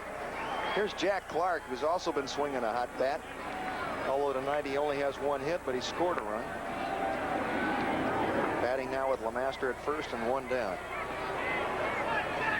Bottom of the 6th, glad to have you with us. The Giants lead at 4-2 after Montreal won last night in just this short 2-game series. Montreal scoring 12 runs to win that game last night. LeMaster's going to steal it. Boy, Carter just could not get the ball out of his glove. The Giants are really running tonight, and they're not running on the catcher. You don't run on a Gary Carter. See how he's going? He's got 3 steps before Smith ever got rid of the ball, and it was a breaking ball outside. Carter started to throw it, came down, and still got a strong throw away, right on the money, but way late. Stolen base number 35 for Johnny LeMaster. Let's look at the league leaders. LeMaster is 4th in the league with 35 now. Sachs is 3rd with 36. Then it's Mookie Wilson of the Mets with 40, and Tim Raines, who's already stolen 1 tonight. He's got 56. He's got 2 tonight. Timmy Raines has 2 tonight. So he's got 57. He started tonight with 55 as Jack Clark strikes out. 2 down. Well, they threw him a steady diet of curveballs. Bryn Smith still going strong. How many pitches did you say he had thrown up until about an inning or two ago? 79 before this inning. After 5 innings, he had thrown 79 pitches. So he's up there around 90 now, or perhaps closing in on 100. Jeff Leonard, the hitter, the cleanup man. He's got one hit, that little looper, just over a diving Doug Flynn back in the 5th. He led off that inning but never scored. He was left at third base. He's 1 for 3. Also grounded out to first and was safe on an error. Leonard in his 5th year in the major leagues out of Philadelphia. Started with the Houston Astros, or Dodgers actually, then Houston and the Giants. Boy, he had a bad cut at a good palm ball.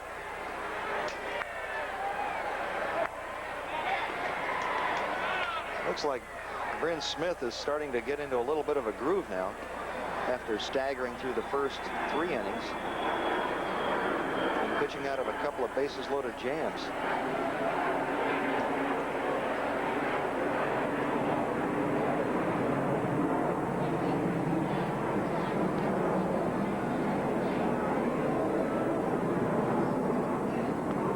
Breaking ball outside.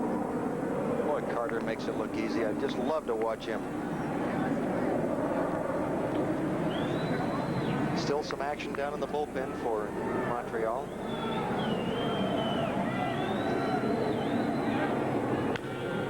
Fastball, Leonard looked like he was looking for it, but it was in a good location on the outside corner.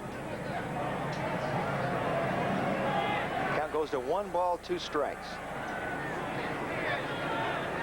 Have we got a Houston Astros score tonight? They've been a hot ball club. Well, yeah, they played the game right before we were on here. That's right. In St. Louis, we got beat.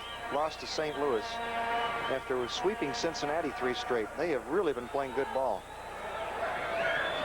That game was seen earlier here on USA. There's a good sinker to get him. So after the single by LeMaster, Smith strikes out the side. So we go to the top of the 7th, and we will in a moment with the score 4-2 in favor of San Francisco. We'll be right back.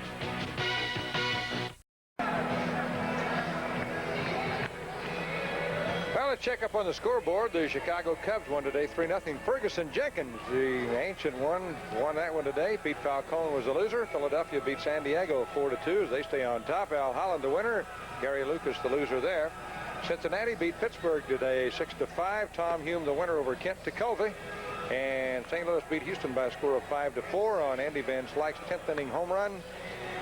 And this afternoon, in the completion of the suspended game known forever as the Pine Tar game, Kansas City went ahead and won 5-4. They went into the 9th inning against the New York Yankees, leading 5-4 at Yankee Stadium. A very controversial game that a lot happened. People blowing bubbles around here tonight, letting them sort of settle down here. Isn't that something? Boy, there's another first on the USA Network for West Coast baseball. A good close-up shot of a bubble. I tell you, baseball's something else. Really is. Here's Terry Francona who fouls this one off. Krukow looks like he's warming to the task. I think he's throwing better now than he was the first 4 or 5 innings. Same thing with Bryn Smith. The applause was, I assume, for a nice catch on the foul ball. Another good fastball. Boy, he is throwing hard right now. Francona hitting 7th in the Montreal order. We'll probably see a pinch hitter this inning. Fouls off a bunt attempt. O'Malley was not back that far, and he had a good jump. It'll be Francona, then Doug Flynn in the pitcher's spot.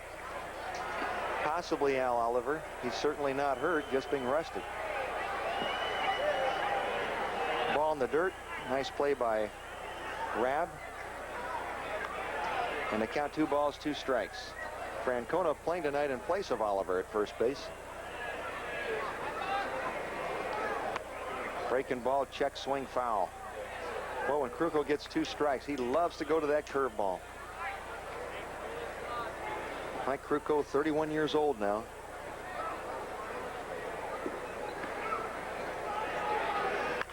Fastball up and in. Good location. And an in-between hop is handled well by the second baseman coming in on it, Kuiper.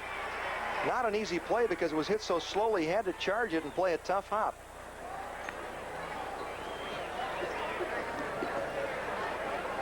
Number 23, second baseman, Here's Doug Flynn.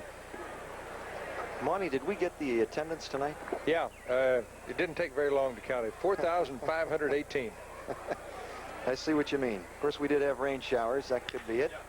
Flynn loops one out towards second. That's going to drop for a base hit. So Doug Flynn has his second base hit tonight, trying to show Manny Trio how to play second base here in the National League. Of course, Manny played for the Phillies. He knows that. And now we'll look for a pinch hitter. Looks like it's going to be Terry Crowley. Crowley, who was an outstanding pinch hitter with the Baltimore Orioles in the American League, now over here in the National League with Montreal.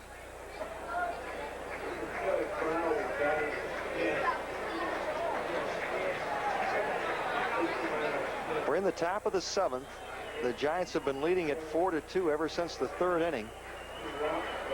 And with a runner at first, Doug Flynn, and one out, Crowley is going to pinch hit for Bryn Smith.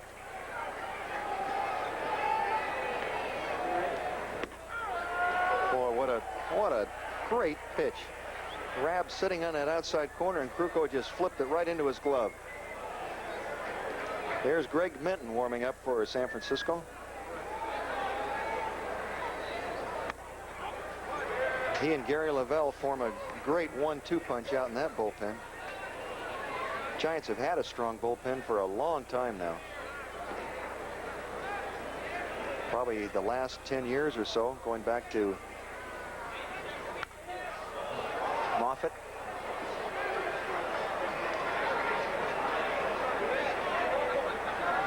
One ball, 2 strikes to Terry Crowley. On deck is Timmy Raines, who's 3 for 3. So Krukow really needs to get Crowley. There's Timmy, warming up a hot hitter. He's right around 300 now. Way inside.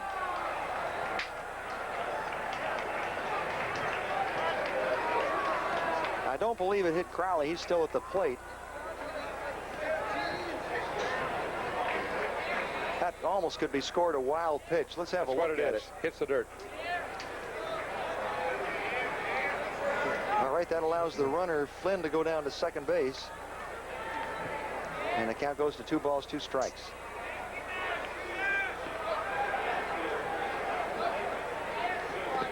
Again in the dirt. Rob blocks this one nicely. So Krukow's trying to pitch a certain way to Crowley, and he just can't get the ball where he wants to. Frank Robinson moving his infield and outfield around to suit the way he wants it. That's Donnie Buford with the headset on. He's undoubtedly getting some positioning from the press box.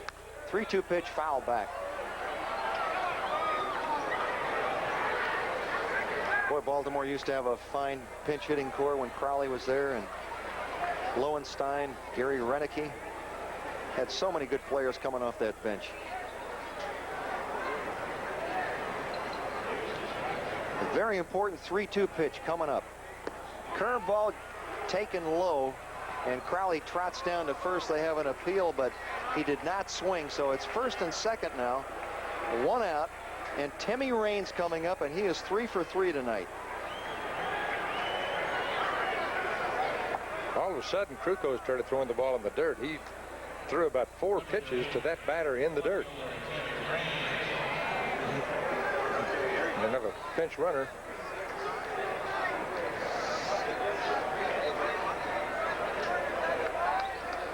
Crowley coming out for the pinch runner. That's Salazar. Raines runs very, very fast. It's unlikely they'll get a double play, although the Giants are playing a double play depth. Of course, they're probably more concerned with cutting off a run here. Slow curve up high.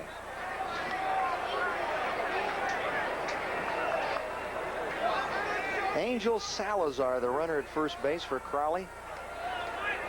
Down at second is Doug Flynn. There's Angel. And there's Doug. One down. That was Francona who grounded out to start off the inning.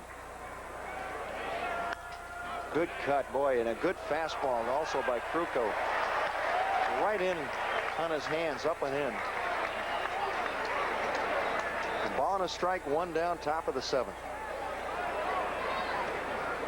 Pretty good ball game. Angel Salazar came up August 9th.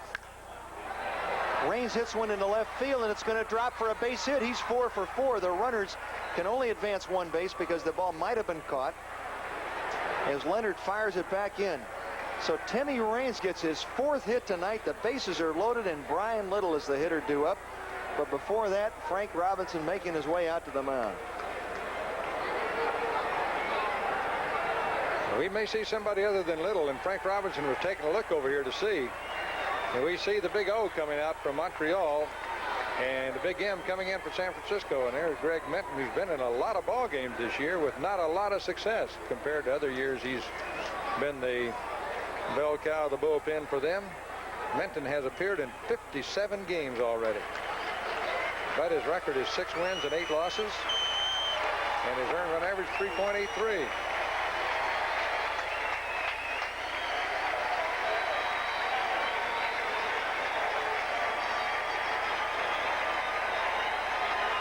Kruko almost looks like he can't believe it. I thought he was throwing very well. One of the few times when I've seen a pitcher who I thought was throwing well get taken out of a ball game. Well, he just lost it here in this inning, Wes. He just started throwing the ball in the dirt. Couldn't seem to throw it where he wanted to. And when you start struggling like that with men on base at all, first thing you do is get one up, as he did to Raines, and Raines just plunked it out into left field. He almost seems to be saying that. And when he walked in the dugout, he was shaking his head as though he didn't understand it. The ball that Flynn hit was not hit well. It was kind of a jam shot that just dropped over the second baseman's head, and then he walked Terry Crowley when he got wild and started throwing the ball in the dirt and ran into a very hot hitter in Tim Raines, who was 3 for 3 and now is 4 for 4, and he's gone just like that. Looked like he was going for a complete game almost with ease. So now Menton's in there, and as Monty mentioned, he has been in the doghouse to the mid part of the season, but lately he's been a good pitcher again. He suddenly found himself, got back his effectiveness. In the past, he has just been outstanding. In fact, the last couple of years, you could even put up a good, strong argument that he was a better relief pitcher than Bruce Sutter, or at least as good. So we might have the ball game on the line coming up here in the 7th inning. 4-2 Giants, but Montreal has the bases loaded with 1 out. And we're going to have a pinch hitter for Brian Little, and guess what? This is almost what we anticipated earlier when Crowley came up. It's going to be Al Oliver. Al Oliver led the American League in hitting and is now one of the top hitters in the National League, and here he is with a chance to really do some damage. Stands a long way from home plate, especially when you compare him to Darrell Evans. Perfect pitch by Menton. Sinker on the outside corner at the knees.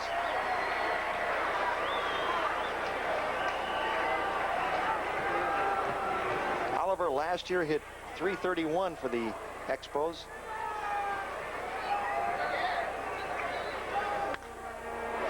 Fouls that one away. As far as he stands from home plate, you certainly can't blame Menton for trying to work him outside. I would too. And he's hit that outside corner perfectly with 2 pitches. Oliver this year is hitting .310. He's 8th in the National League. He's in a hole.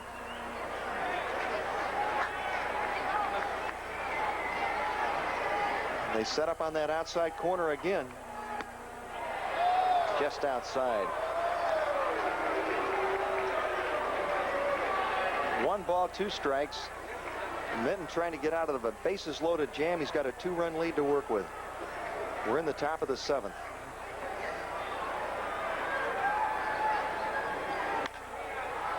Fouled away. Again, the pitch was down and toward the outside part of the plate.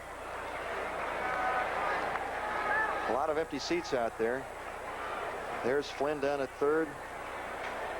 Over at second, the pinch runner, Angel Salazar. And a man who's 4 for 4 tonight, Timmy Raines.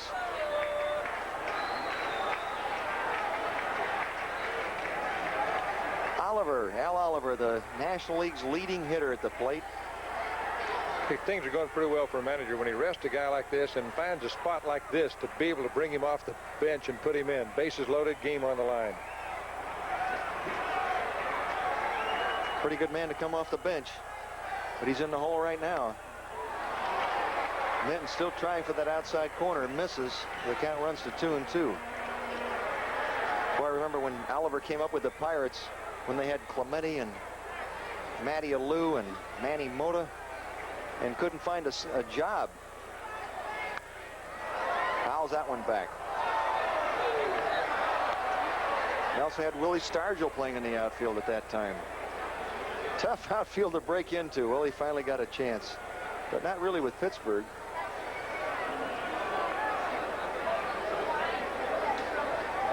Look who's on deck. Andre Dawson going for the league's most valuable player honors. A couple of tough men for Minton to get out. Fly ball into center field. That'll score 1. Going back to get it is Chili Davis. 1 runner tags, and going back to second is Angel Salazar. Flynn scores, so now it's 4-3. That was kind of strange because Angel Salazar was starting to tag, and the throw came into second. He could have made it. For some reason, he stopped and went back to second.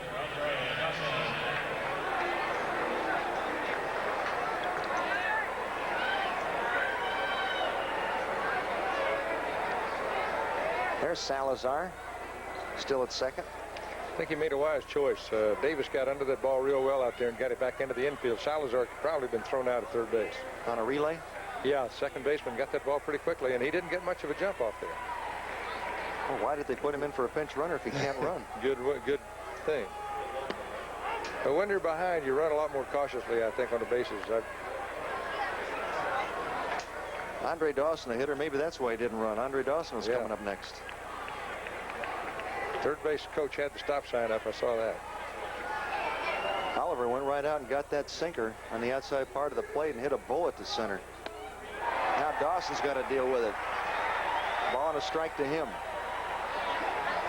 Billy DeMars, who coached so many years with the Phillies, now with Montreal at third base. And that's the man that ran me out of the clubhouse earlier tonight before the game.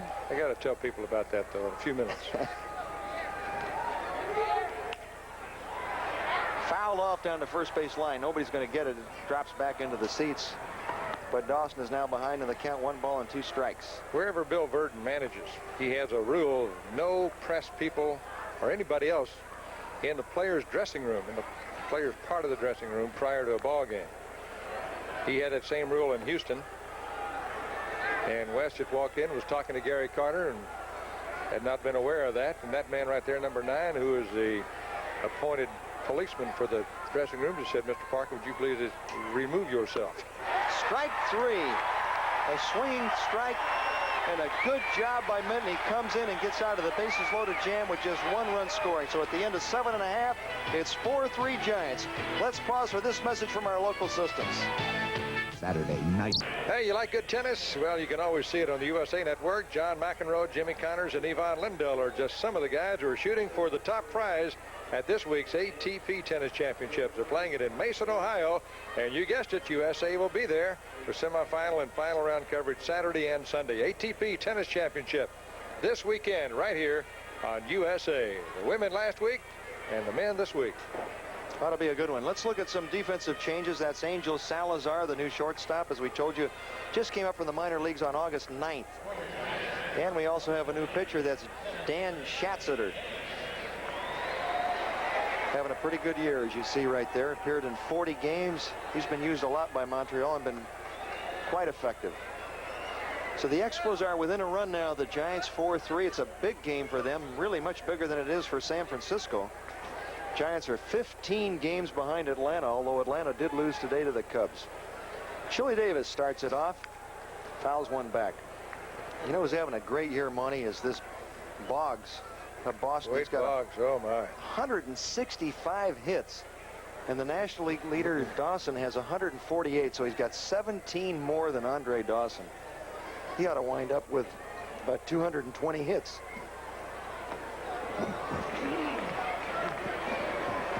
Well, he's passed Rod Carew. Carew got off to a start hitting over 400 for quite some time, and hit just a little bit of a slump. He's down to 370, and Boggs has passed him. What a hitter. I haven't had a chance to see him yet except on television. He's hitting 377. Carew's at 365. And Chili Davis has 1 ball, 2 strikes on him, leading off the bottom of the 7th here. Giants leading at 4-3. Giants scored 2 in the first, 2 in the 3rd. Fouls that one off. Expos came up with 2 in the top of the 3rd and 1 in the top half of this inning, the 7th, to make it close. Well, that's one reason that the Expos, you can see, have not scored a lot of runs. If you look at your scorebook, we're keeping it with us. Andre Dawson batting 3rd is 0 for 4. Gary Carter batting 4th is 0 for 3. Tim Wallach batting 5th is 0 for 3. Warren Cromartie batting 6th is 0 for 3. And Terry Francona batting 7th is 0 for 3. So the middle of the Expos batting order hasn't been on base yet tonight. Carter's not having the kind of year you'd really expect of him. It's not a bad one. He's hitting 270. 15 home runs, 55 RBIs, but the man of his caliber, you really would think that he would be, maybe around 20 home runs and about, 80 RBIs, I would think. Certainly not out of his range. Even chatting with him, he'll tell you that he hasn't had the kind of year he would like to have had, not to this point. Gary's a very intelligent, aggressive, and honest ball player and human being. Just a fine man. Chili pops a curveball up into center field. Dawson ought to put that away with ease. Very little wind tonight. We told you earlier it's overcast, and that cuts down on the wind. We had some rain earlier before the game started. And there's still some cloud cover up there, so that kind of kept the conditions calm for the night. Pretty unusual for a night game at Candlestick. It's really quite nice out here tonight. Here's Tom O'Malley, good-looking young ball player, 22 years old, 3rd baseman. Got a pretty quick bat. Fouls that one away. Tonight he is 0 for 2. He is lined out to second base. He is lined out to right field and sacrificed.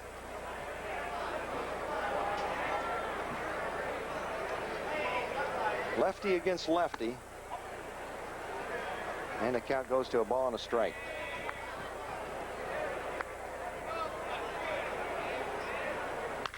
Oh, he ripped it. You can forget it. It's gone. Hits off the facade of the lower seats. I mean, he hit a bullet. I told you earlier he had lined out twice. Well, he just lined one out of the ballpark. 3 line drives. He finally gets a base hit out of it.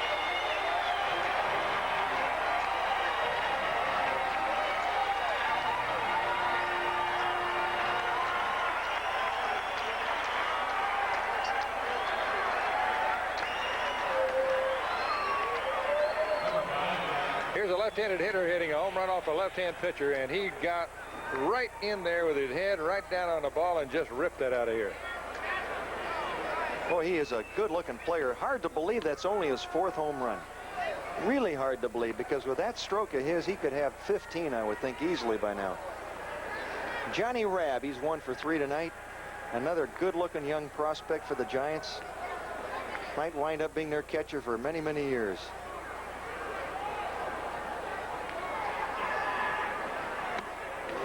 Swing and a miss. And with O'Malley and Rabb and Chili Davis, they've got a lot of youngsters in that lineup. And even the guys that have been around are not that old. Other than Darrell Evans, Jack Clark is in his 20s. Johnny LeMaster's only 29 years old. Chili Davis is just 23. Jeff Leonard, 27. This club could be around for quite a while.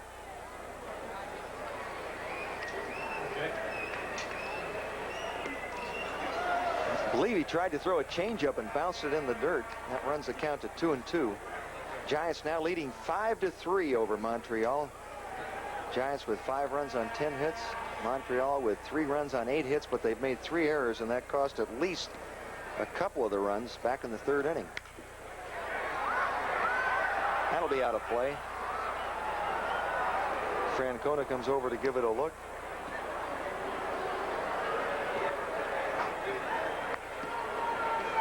Terry, the son of Tito Francona, you might remember.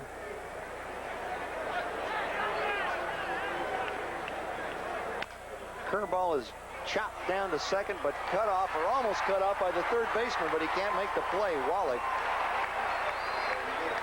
And Angel Salazar goes back to pick it up. Wallach had a do-or-die play. He tried to barehand it and just couldn't get down and make the play. Hits that sinker right on the top. It bounced over the pitcher. Now there's Wallach. That's a tough play for a guy to have to make right there. Third baseman can make it coming in down the line a little bit, but you get out of the middle of the field, there are too many things can happen to that ball to try to field it barehanded. I think he'd been better off trying to get it the other way. That's the only chance he had, though. Goes as a base hit, Monty. Dwayne Kuiper. Now the hitters, he had at least, well, he has had 2 intentional walks tonight, also grounded out to first. Came up twice with runners at second and third, 2 outs. They walked him to get to the pitcher, Kruko, and Kruko hit 2 line drives for outs. Otherwise, the Giants would have blown this game open. Nice play by Francona, digging that one out of the dirt. And that's John McSherry, who says, wait a minute, let me look it over. Watch him just step off the rubber and put a lot on that ball, but he threw it away. Almost. In the dirt. Good play.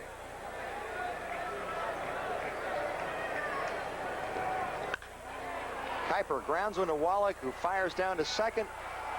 And they turn to double play. What a job by Flynn. He jumped up in the air to catch the throw and then fired it almost off balance to get the double play. Beautiful play. At the end of 7 complete now, it is 5-3 Giants on the home run by O'Malley. We'll be right back with the top of the 8th inning and Monty Moore. Hello, everybody. I'm Wes Parker along with Monty Moore. Monty, how many years have you been broadcasting now? Well, let's see. This is the 22nd year in the major leagues. Now, be honest. Do you still enjoy it as much as you did when you first started? Oh, I think so. I think you get to know more about the game, more people in it. I think I enjoy it more, a lot more tonight than I did the first day I was in the big leagues. I might not have been quite as excited, but good plays still excite me, such as Doug Flynn made just there on that pivot, and plays that you see tonight, Gary Carter throwing. Yeah, I think you enjoy the game of baseball the longer you're around it. Well, Monty, you go ahead and get set to do some play-by-play, because we're going to listen to you here at the start of the 8th inning, as we've got the Giants leading 5-3, and to start the 8th inning, it'll be Gary Carter, and let's go back to Monty Moore. Even with nobody on base, that ball is pitched off the stretch, and Gary Carter launches it out towards center field. But here at Candlestick Park this time of night, you really got to put a charging one right down the line to get it out. Carter hit that ball a ton, and Greg Minton must have had a little lump come up in his throat as that ball took off the bat, because it looked as if it had a chance. Got a new second baseman for the San Francisco Giants. That's young Brad Wellman, who has just joined the ball club in the Yul Brynner fashion recently. Had to change hats.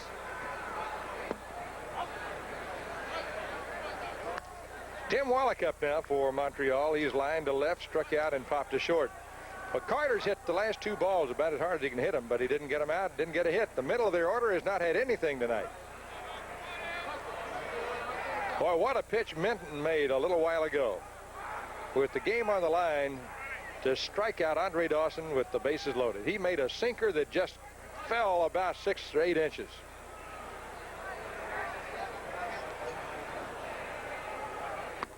There's that sinker again. Great sinker.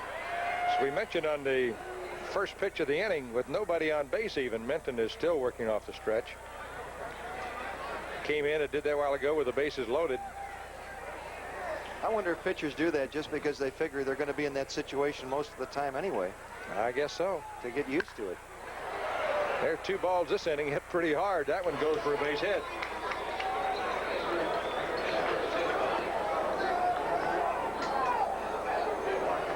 Relief pitchers run in streaks, sort of like hitters getting hot.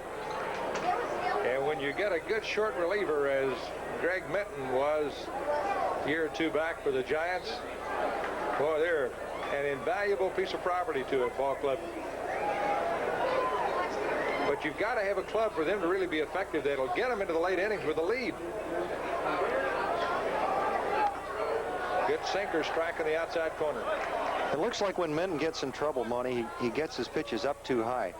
Because when he keeps it down, he's got such an outstanding sinker.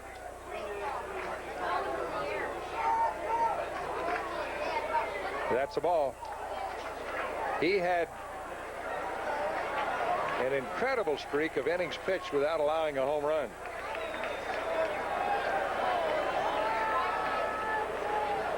But once the dam broke, a lot of water went through it. Wellman to LeMaster to Evans for a sharply turned double play. There's one of the reasons they put the kid in. Wellman turned that ball beautifully, LeMaster, and once he got it, it was all over. So we go to the last of the 8th. The Giants still lead it 5-3. Double play.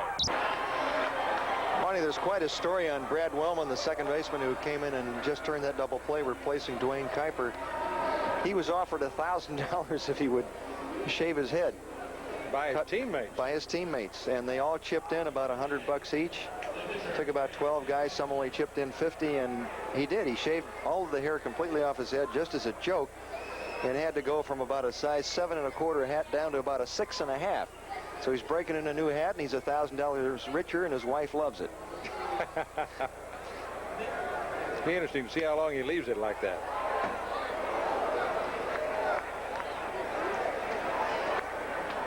Greg Minton, the batter for the San Francisco Giants. We got a fan standing just to the left of the Giant dugout who's really dressed up for this game tonight. Curve in there for a strike to Minton. There's Brad. There's Brad with the that glove on and the finger sticking out of it. Military haircut. It's outside for a ball.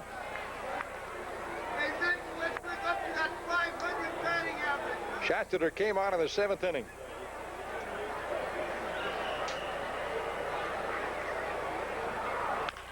Curveball, and Minton hits it on the ground to second. An easy out, 1 down. Smith pitched 6 innings tonight, gave up a lot of hits, 4 runs, walked 2, struck out 4. Krukow pitched 6 1/3 for the Giants, left with a 4-2 lead, handed it to Minton, and Minton has done a good job. So both starting pitchers tonight were giving up a lot of base hits, 17 between them. Johnny LeMaster comes on now. Johnny's had 2 hits and a stolen base tonight. He's played airless shortstop for the Giants for 20 games in a row, and as a matter of fact, the Giants have played 5 games in a row without an error. Strike. That's pretty good for them because they've made 125 errors so far this year. More than games played. And second in the league to the Dodgers in terms of most errors. That's Jeff Reardon warming up for Montreal. He's their ace. Schatzeder misses outside for a ball. Well, the Expos will have one last shot at it with Francona, Flynn, and Salazar scheduled. LeMaster pops it up in the center. A little more than a pop-up, to be quite honest. It goes about 350 feet, but that's not enough out there. 2 down. And up comes the Giant first baseman Darrell Evans, who whacked his 25th homer of the year in the 1st inning, got a single in the 3rd, lined out hard to right field in the 4th, and struck out in the 6th. Now watch him against this left-hander. Darrell won't give an inch at that plate. Boy, he stepped right into every pitch.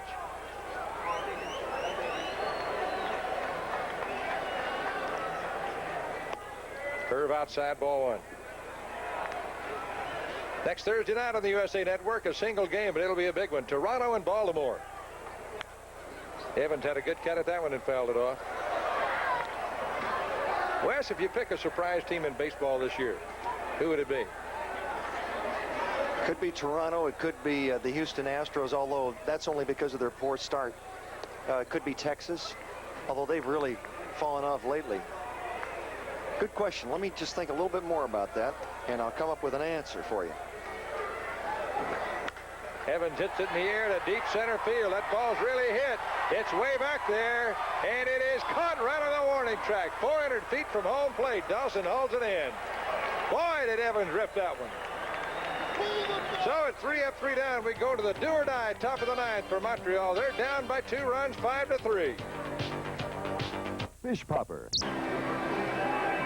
Monty, I thought about your question, and I agree with you 100%. Of all the teams in Major League Baseball, and there are 26 of them, I picked Toronto as being the surprise team of the year. Yeah, certainly on the positive side, Bobby Cox has done a simply sensational job with a good-looking bunch of young ball players over there. It's Billy Verdon. You know, even after their recent collapse, they haven't been playing quite as well in the last couple of weeks up until real lately.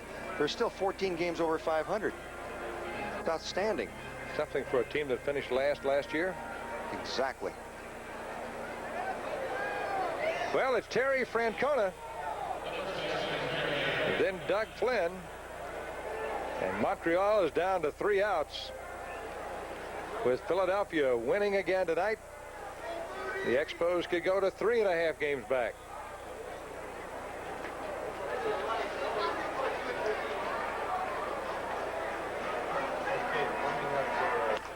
There's that sinker.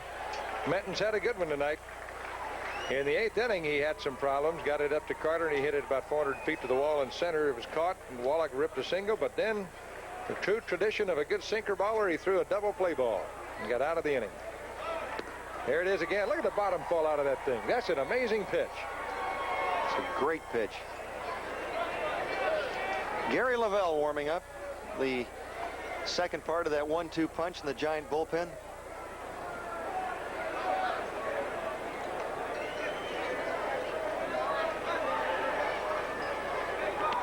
Boy, you're not going to believe this note. I left L.A. this afternoon, and it was raining there. As I understand it, the Dodgers were rained out. Is that right, against the Mets? That's what it looks like on the board. L.A. Dodgers rained out at home in August. That's something unusual. Pitch is fouled off. And Rabb, the catcher of the Giants, took one somewhere. I don't know where that hit him, but he's walking around. He's hurt. Hurting, at least. Not hurt, but hurting. There is a difference.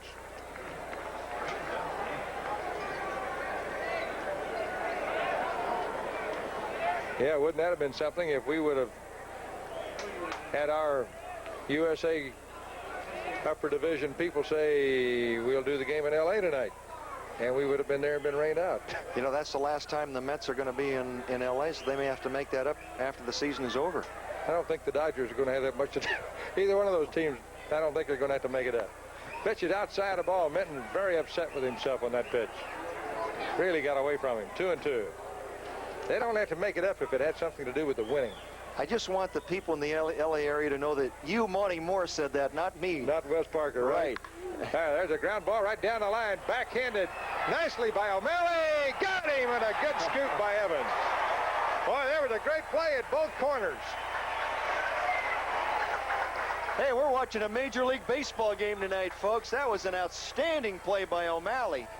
That ball is hit right down the line, and he's got to go over and backhand the ball, stop his momentum. Look at him plant that foot and kick that dirt up and make a strong throw, which he did, although low, and Evans saves it. 1 out in the 9th. This has been a good one. It's not over yet. Here's Doug Flynn. Boy, he's turned a couple of pivots at second base tonight that indicate to you why he's playing in the big leagues. He had to reach low and get one and reach high and get another one. This ball is to Jack Clark, and all of a sudden, the Montreal Expos are down to one last out. And they're going to use Jimmy Wolfie Wolford as a pinch hitter to try to keep it going. Wolford played for the Giants last year, and during the rain session tonight before the ball game was spending time in the Giant dressing room with a Montreal uniform on, which was quite unusual. And everybody else around playing cards and so forth. What goes on in a major league locker room while they're waiting on the rain to stop? Well, things like that. Jimmy Wolford hitting .297. This guy could always hit. Had some great years with Kansas City. Pops it up on the first pitch. Wellman's got it. It's 3 up, 3 down, and Greg Minton picked up a save by facing the minimum 8 batters for 8 outs. And it is all over here at Candlestick Park. And the Montreal Expos have been defeated by the Giants, a score of 5-3. We'll be right back. Well, there's the last line score for you on tonight's USA second game of the doubleheader. The Giants win it, getting 11 hits. The Expos had 9 and 3, but they made 3 errors in the game. The winning pitcher, Mike Krukow, he's 8 and 7 now for the year. He went 6 in the third innings, got 2 2/3 innings of great relief from Greg Minton. The loser was Bryn Smith. He went 6 innings, gave up 4 runs. His record now is 3 wins and 6 losses. Home runs by Evans and by Tom O'Malley, but would you believe it? Our Toyota player of the game comes from the other team. Absolutely unprecedented in our Toyota player of the game history. We're going to pick Timmy Raines and not Greg Minton because Timmy had 4 singles tonight, scored a run, drove in 1, and also had a couple of stolen bases. Here you see him stealing one right there on what was otherwise a very good throw, but he makes it anyway. Timmy Raines, what a night. He played for the losing team, but he did his doggonest to win it. So he is our Toyota player of the game. He will receive a Duracell lantern and batteries for his efforts. And remember, at the end of the season, the Toyota player of the year will receive a beautiful video cassette recorder from Panasonic. It's going to be fun to make that choice. I'll tell you what, we've had a lot of great players on the USA Network this year. And the field was full of them here tonight, too, as I hope you enjoyed the second game of this doubleheader. It was a tough loss for Montreal because they fall another full game back of the league-leading Phillies. We'll be right back. Well, this was my kind of game here tonight. A lot of base hits. And when those major leaguers are hitting that ball around the field, that means a lot of major leaguers are having to pick it up and throw it. And they all did a good job of that tonight. We did see 3 errors, but we saw some outstanding plays, some good hitting. And I think if I were to pick the one highlight spot of the whole ball game, dramatics, it would be Greg Minton having to strike out Andre Dawson with the bases loaded. That was undoubtedly the turning point of the game, Monty. I just don't think Montreal is going to win this thing. I just don't, unless an incredible turnaround occurs on their next homestand when they play 17 games at home. Wouldn't it be something if the Phillies got in, though, with Pete Rose and Joe Morgan and Tony Perez, all the old Cincinnati Reds players getting a different city into the playoffs? And I think one thing you'd see is certainly as Pete Rose playing as a starter for the Phillies. That's one of the big changes that Paul Owen made when he came over there. And World Series fans would want to see it. Well, that's pretty much the story from here at Candlestick Park tonight. We hope that you've enjoyed tonight's telecast on the USA Television Network. Tonight's game has been brought to you by Light Beer from Miller. Everything you've always wanted in a beer and less. By Toyota, who reminds you it's a good feeling to buckle up for safety. And by Levi's Menswear, makers of Levi's Action Slacks. Next week, we have an exciting matchup scheduled in Baltimore as the Surging Orioles take on the surprising Toronto Blue Jays. Game time, 7:30 Eastern, 4:30 Pacific time, here on USA.